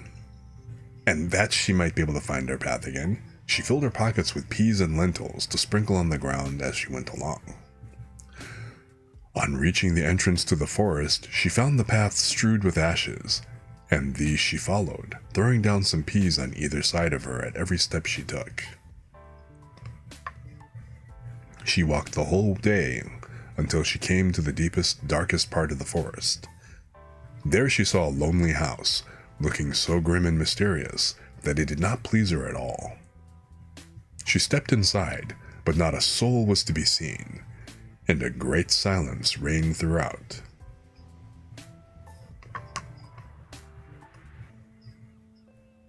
Suddenly, a voice cried, turn back, young maiden fair. Linger not in this murderer's lair." The girl looked up and saw that the voice came from a bird hanging in a cage on the wall. Again it cried, turn back, young maiden fair. Linger not in this murderer's lair." The girl passed on, going from room to room of the house, but they were all empty, and still she saw no one. At last she came to the cellar, and there sat a very, very old woman, who could not keep her head from shaking. "Can you tell me," asked the girl, "if my betrothed husband lives here?" "Ah, you poor child," answered the old woman. "What a place for you to come to! This is a murderer's den. You think yourself a promised bride, and that your marriage will soon take place, but it is with death that you will keep your marriage feast. Look, do you see that large cauldron of water which I am obliged to keep on the fire? As soon as they have you in their power, they will kill you without mercy, and cook and eat you, for they are eaters of men. If I did not take pity on you and save you, you would be lost." Thereupon the old woman led her behind a large cask, which quite hid her from view. "Keep as still as a mouse," she said. "Do not move or speak, or it will all be over with you. Tonight, when the robbers are all asleep, we will flee together. I have long been waiting for an opportunity to escape." The words were hardly out of her mouth when the godless crew returned, dragging another young girl along with them. They were all drunk and paid no heed to her cries and lamentations. They gave her wine to drink, 3 glasses full, one of white wine, one of red, and one of yellow, and with that her heart gave way and she died. Then they tore off her dainty clothing, laid her on a table, and cut her beautiful body into pieces, and sprinkled salt upon it. The poor betrothed girl crouched trembling and shuddering behind the cask, for she saw what a terrible fate had been intended for her by the robbers. One of them now noticed the gold ring still remaining on the little finger of the murdered girl, and as he could not draw it off easily, he took a hatchet and cut off the finger. But the finger sprang into the air and fell behind the cask into the lap of the girl who was hiding there. The robber took a light and began looking for it, but he could not find it. "Have you looked behind the large cask?" asked one of the others. But the old woman called out, "Come and eat your suppers, and let the thing be till tomorrow. The finger won't run away." "The old woman is right," said the robbers, and they ceased looking for the finger and sat down. The old woman then mixed a sleeping draught with their wine, and before long they were all lying on the floor of the cellar, fast asleep and snoring. As soon as the girl was assured of this, she came from behind the cask. She was obliged to step over the bodies of the sleepers, who were lying close together, and every moment she was filled with renewed dread lest she should awaken them. But God helped her, so that she passed safely over them, and then she and the old woman went upstairs, opened the door, and hastened as fast as they could from the murderer's den. They found the ashes scattered by the wind, but the peas and lentils had sprouted and grown sufficiently above the ground to guide them in the moonlight along the path. All night long they walked, and it was morning before they reached the mill. Then the girl told her father all that had happened. The day came that had been fixed for the marriage. The bridegroom arrived, and also a large company of guests, for the miller had taken care to invite all his friends and relations. As they sat at the feast, each guest in turn was asked to tell a tale. The bride sat still and did not say a word. "And you, my love," said the bridegroom, turning to her, "is there no tale you know? Tell us something." "I will tell you a dream then," said the bride. "I went alone through a forest and came at last to a house. Not a soul could I find within, but a bird that was hanging in a cage on the wall cried, 'Turn back, young maiden fair, linger not in this murderer's lair.' And again, a second time, it said these words, 'My darling, it is only a dream.' I went on through the house from room to room, but they were all empty, and everything was so grim and mysterious. At last I went down to the cellar, and there sat a very, very old woman who could not keep her head still. I asked her if my betrothed lived here, and she answered, 'Ah, you poor child, you are come to a murderer's den. Your betrothed does indeed live here, but he will kill you without mercy and afterwards cook and eat you.' My darling, this is only a dream." The old woman hid me behind a large cask, and scarcely had she done this when the robbers returned home, dragging a young girl along with them. They gave her 3 kinds of wine to drink, white, red, and yellow, and with that she died. My darling, this is only a dream. Then they tore off her dainty clothing and cut her beautiful body into pieces and sprinkled salt upon it. My darling, this is only a dream. And one of the robbers saw that there was a gold ring still left on her finger, and as it was difficult to draw off, he took a hatchet and cut off her finger, but the finger sprang into the air and fell behind the great cask into my lap. And here's the finger with the ring. And with these words, the bride drew forth the finger and showed it to the assembled guests. The bridegroom, who during this recital had grown deadly pale, up and tried to escape, but the guests seized him and held him fast. They delivered him up to justice, and he and all his murderous band were condemned to death for their wicked deeds. I mean, well, damn.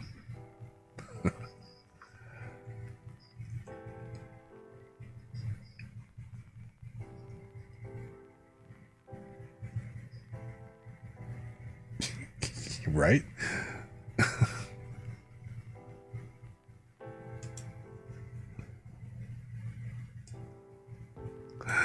Murder's murder, then get caught. More to 11. I know, right? This just in.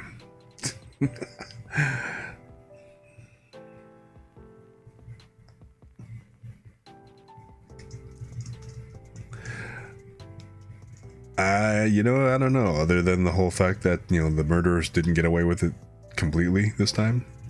Crime doesn't pay. Maybe, kinda, I don't know.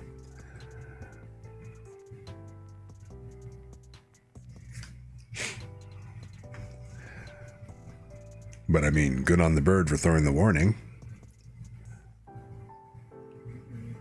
But, damn. Give us a little... That's the interesting... Well, the interesting thing is, I mean, a lot of Grimm's fairy tales are just dark as hell. You know? People be drowning, like, you know, animals falling off into the planet and stuff, and just all kinds of things. But hey, like I said, I want to know what the heck, like, you know, the Grimm brothers were smoking, or whatever that was that they were on when they came up with a lot of these stories, because, you know, hell.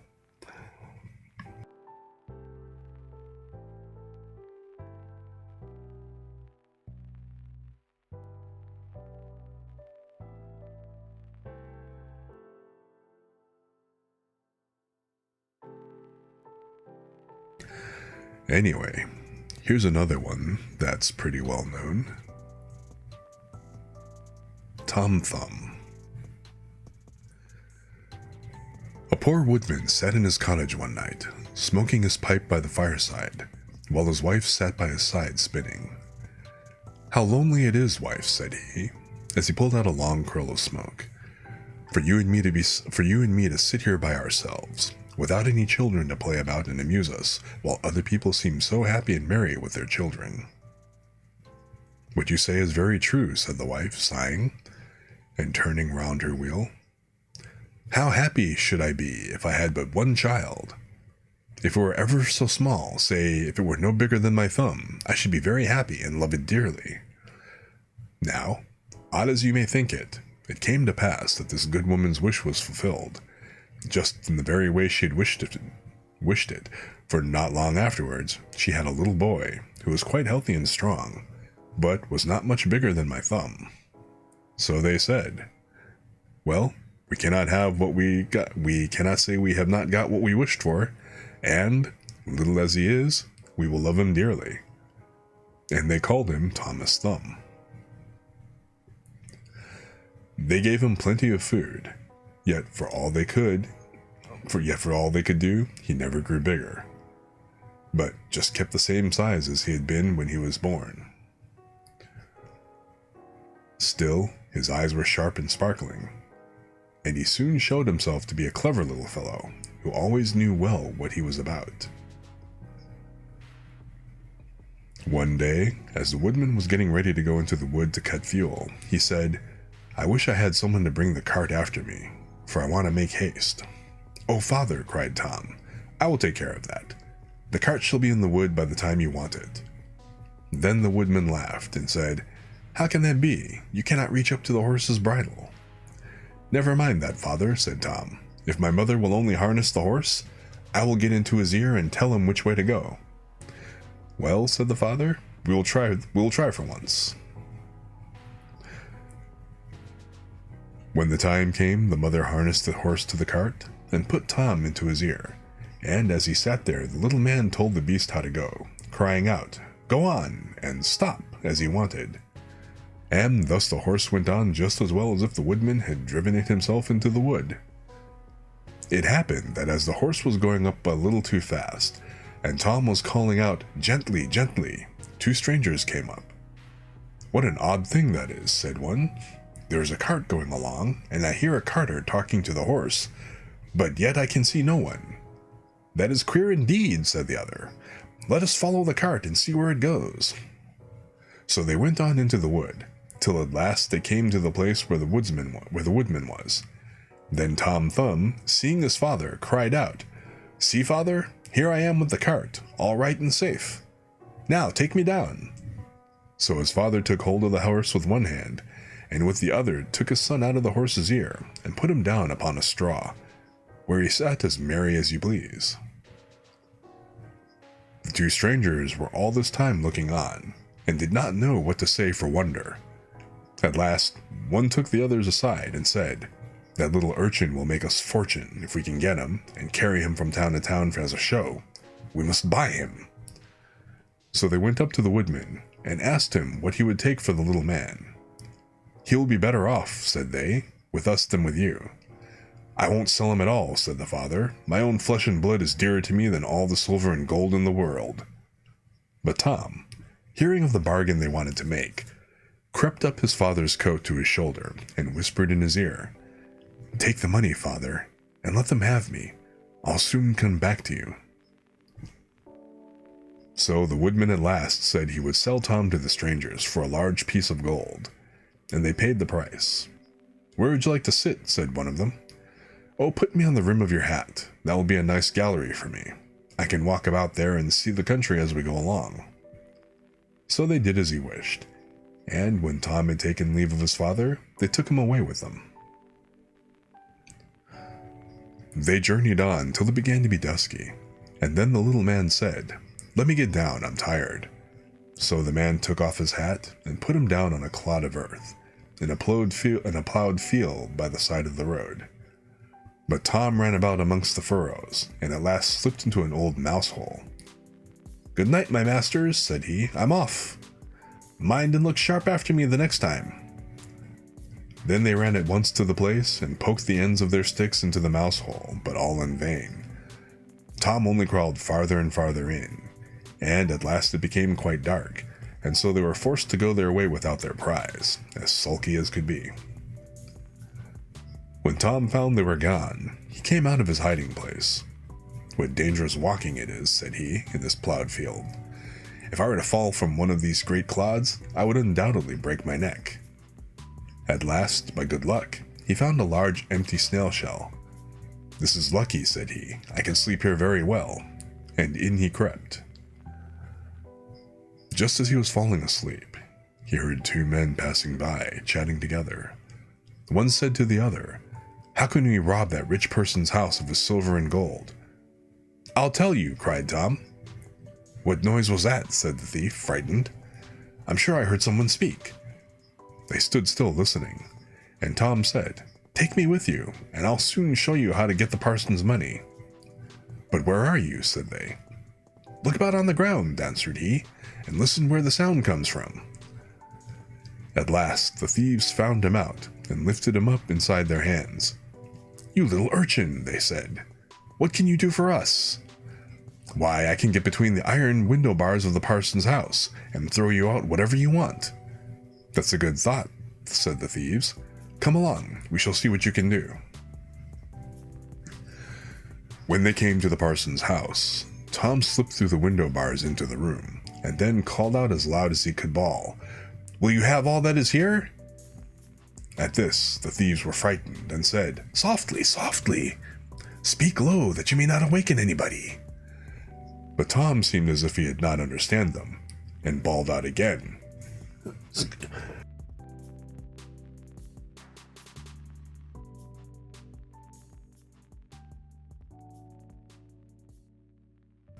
Sorry about that. But Tom seemed as though he did not understand them, and bawled out again. How much will you have? Shall I throw it all out? Now the cook lay in the next room, and hearing a noise, she raised herself in her bed and listened. Meantime, the thieves were frightened, and ran off a little way. But at last they plucked up their hearts, and said, The little urchin is only trying to make fools of us.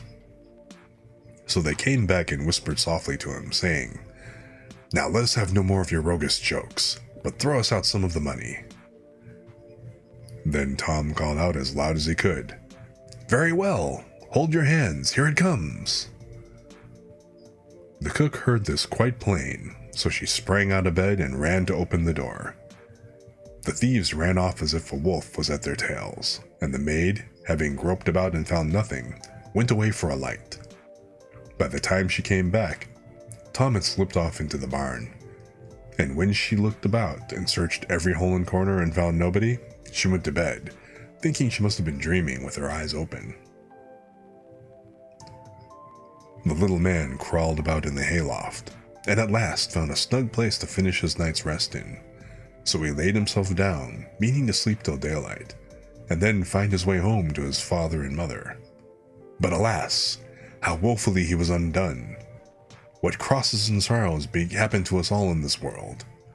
The cook got up early, before daybreak, to feed the cows, and going straight to the hayloft, carried away a large bundle of hay with the little man in the middle of it, fast asleep. He still, however, slept on, and did not awake until he found himself in the mouth of the cow, for the cook had put the hay into the cow's rick, and the cow had taken Tom up in a mouthful of it. "Good lack-a-day," said he. "How came I to tumble into the mill?" But soon he found out where he really was, and was forced to have all his wits about him, that he might not get between the cow's teeth, and so be crushed to death. At last, down he went into her stomach. "It is rather dark," said he. "They forgot to build windows in this room, so let the sun in.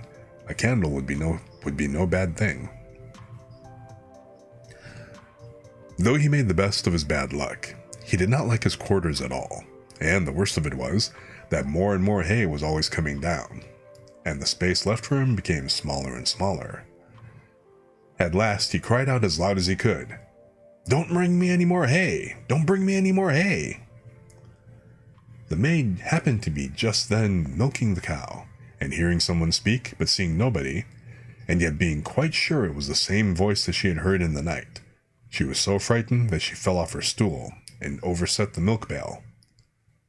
As soon as she could pick herself up out of the dirt, she ran off as fast as she could to her master the parson, and said, "Sir, sir, the cow is talking." But the parson said, "Woman, thou surely art mad." However, he went with her into the cowhouse to try and see what was the matter. Scarcely had they set foot on the threshold when Tom called out. Not cowed out. Scarcely had they set foot in the threshold when Tom called out, "Don't bring me any more hay." Then the parson himself was frightened, and thinking the cow was surely bewitched, told his man to kill her on the spot. So the cow was killed and cut up, and the stomach, in which Tom lay, was thrown out upon a dunghill. Tom soon set himself to work to get out, which was not a very easy task, but at last, just as he had made room to get his head out, fresh ill luck befell him.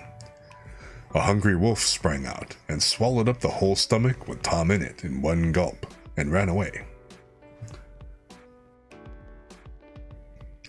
Tom, however, was still not disheartened, and thinking the wolf would not dislike having some chat with him as he was going along, he called out, "My good friend, I can show you a famous treat." "Where's that?" said the wolf. "In such and such a house," said Tom, describing his own father's house. "You can crawl through the drain into the kitchen and then into the pantry, and there you'll find cakes, ham, beef, cold chicken, roast pig, apple dumplings, and everything that your heart can wish."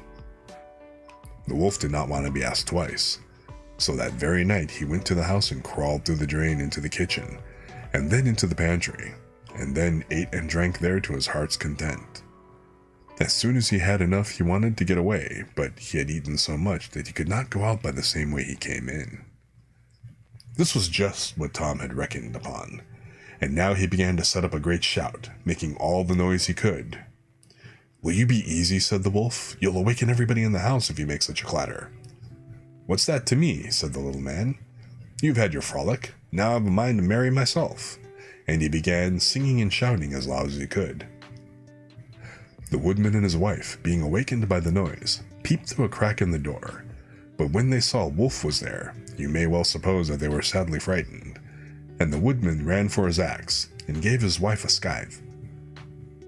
Do you stay behind," said the woodman, "and when I have knocked him on the head, you must rip him up with the scythe." Tom heard all this, and cried out, "Father, father, I'm here, the wolf has swallowed me." And his father said, "Heaven be praised! We found our dear child again." And he told his wife not to use the scythe for fear that she should hurt him. Then he aimed a great blow, and struck the wolf on the head, and killed him on the spot. And when he was dead, they cut open his body, and set Tommy free. "Ah," said the father, "what fears we have had for you." "Yes, father," answered he. "I've traveled all over the world, I think, in one way or another, since we parted, and now I am very glad to come home and get fresh air again." "Why, where have you been?" said his father. "I've been in a mouse hole, and in a snail shell, and down a cow's throat, and in the wolf's belly, and yet here I am again, safe and sound."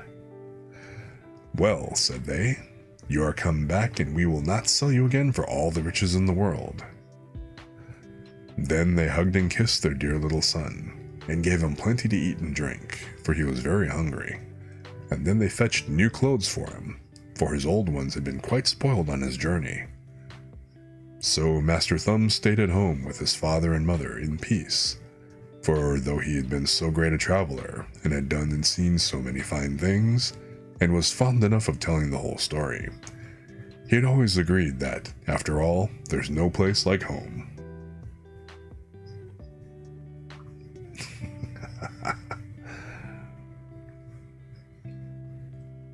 It's been a while since I've heard Tom Thumb either.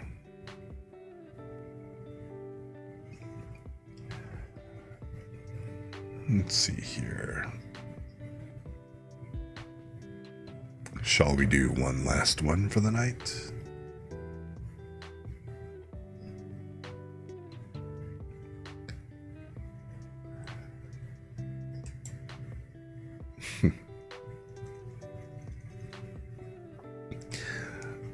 I guess we're going to end this also on another well-known one.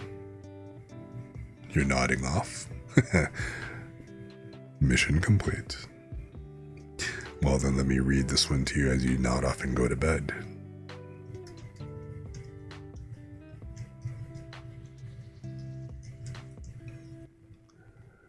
Seems kind of fitting to end it on this one, with everybody dozing off, or other people. Again, depending on the day, the time of day and stuff, doing their thing.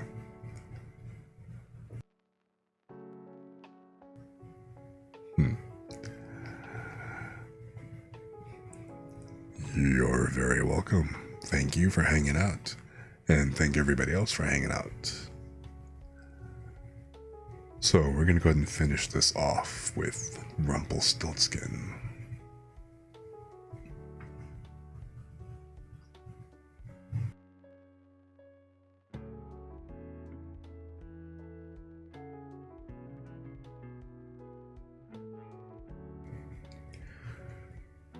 Rumpelstiltskin.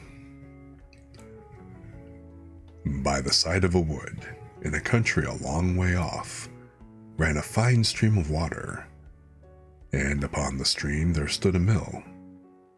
The miller's house was close by, and the miller, you must know, had a very beautiful daughter. She was, moreover, very shrewd and clever, and the miller was so proud of her that he one day told the king of the land, who used to come and hunt in the wood, that his daughter could spin gold out of straw. Now, this king was very fond of money, and when he heard the miller's boast, his greediness was raised, and he sent for the girl to be brought before him. Then he led her to a chamber in his palace where there was a great heap of straw, and gave her a spinning wheel, and said, "All this must be spun into gold before morning, as you love your life." It was in vain that the poor maiden said that it was only a silly boast of her father, for that she could do no such thing as spin straw into gold. The chamber door was locked, and she was left alone. She sat down in one corner of the room and began to bewail her hard fate, when on a sudden the door opened, and a droll-looking little man hobbled in, and said, "Good morrow to you, my good lass. What are you weeping for?" "Alas," said she, "I must spin the straw into gold, and I know not how." "What will you give me," said the hobgoblin, "to do it for you?" "My necklace," replied the maiden. He took her at her word, and sat himself down to the wheel, and whistled and sang, round about, lo and behold, reel away, straw into gold." And round about the wheel went merrily. The work was quickly done, and the straw was all spun into gold. When the king came and saw this, he was greatly astonished and pleased, but his heart grew still more greedy of gain, and he shut up the poor miller's daughter again with a fresh task. Then she knew not what to do, and sat down once more to weep. But the dwarf soon opened the door and said, "What will you give me to do your task?" "The ring on my finger," said she. So her little friend took the ring, and began to work at the wheel again, and whistled and sang, Round about, lo and behold, reel away, straw into gold. Till long before morning, all was done again.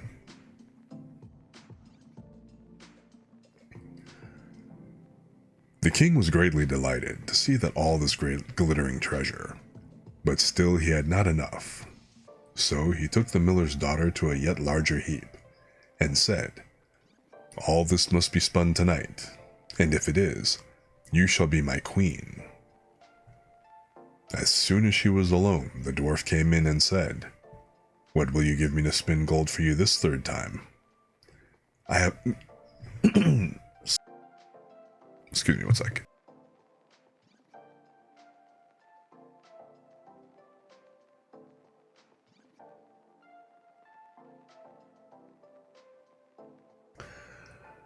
"I have nothing left," said she.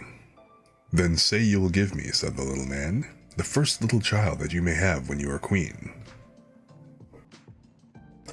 That may never be, thought the miller's daughter, and as she knew no other way to get her task done, she said she would do what he asked. Round went the wheel again to the old song, and the mannequin once more spun the heap into gold. The king came in the morning, and, finding all he wanted, was forced to keep his word. So he married the miller's daughter, and she really became queen. At the birth of her first little child, she was very glad, and forgot the dwarf and what she had said. But one day he came into her room, where she was sitting playing with her baby, and put her in mind of it. Then she grieved sorely at her misfortune, and said she would give him all the wealth of the kingdom if he would let her off, but in vain. Till at last her tears softened him, and he said, "I'll give you 3 days' grace, and if during that time you tell me my name, you shall keep your child." Now, the queen lay awake all night, thinking of all the odd names that she had ever heard, and she sent messengers all over the land to find out new ones. The next day the little man came, and she began with Timothy, Ichabod, Benjamin, Jeremiah, and all the names she could remember, but to each and every one of them he said, "Madam, that is not my name." The next day she began with all the comical names she could hear of, Bandylegs, Hunchback, Crookshanks, and so on. But the little gentleman still said to every one of them, "Madam, that is not my name." The third day one of the messengers came back and said, "I have traveled 2 days without hearing of any other names, but yesterday, as I was climbing a high hill, among the trees of the forest where the fox and the hare bid each other good night, I saw a little hut, and before the hut burnt a fire, and round about the fire a funny little dwarf was dancing upon one leg and singing, 'Merrily the feast I'll make, today I'll brew, tomorrow I'll bake, merrily I'll dance and sing, for next day I will a stranger bring. Little does my lady dream, Rumpelstiltskin is my name.'" When the queen heard this, she jumped for joy, and as soon as her little friend came, she sat down upon her throne, and called all her court round to enjoy the fun. And the nurse stood by her side with the baby in her arms, as if it were quite ready to be given up.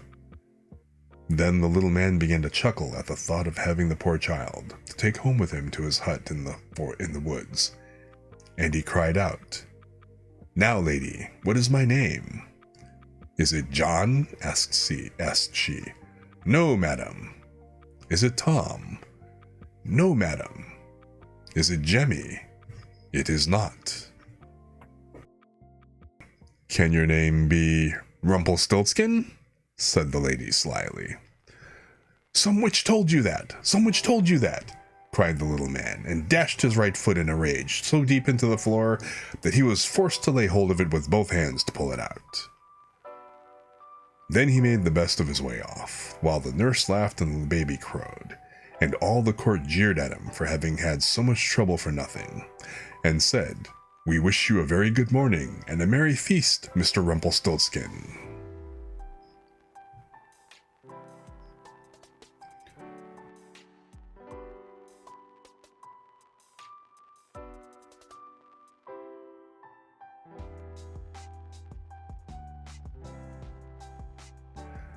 Again, that was another one that I haven't heard for quite a while. So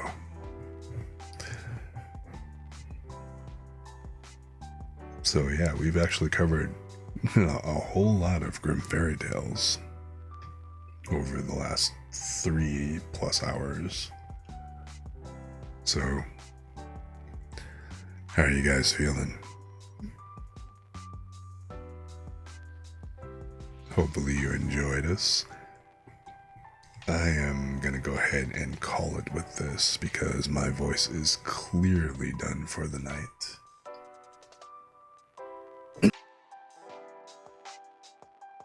So, I really appreciate you guys for coming and hanging out with me. And thanks for listening to the bedtime stories. Hopefully, you guys are having a very good night. Or, depending on where you are on the planet, a good day. Or maybe you'll listen to this later. The VOD will be up here, and then the VOD's also going to be put up on my YouTube channel as well, where I've got all the VODs up and, I'll have that up actually in a few days. I'm trying to get everything caught back up with that. So all the outstanding recordings and stuff that I've done, you'll be able to catch it all over there on YouTube, as well as here for a while. But thanks so much for everybody for coming in and hanging out and stuff and chilling with me tonight. So I really appreciate you all for coming in. And I think with that, I am probably just going to go ahead and raid out into Ferret Software, which, for those of you who don't know, Pirate Software actually runs a ferret rescue.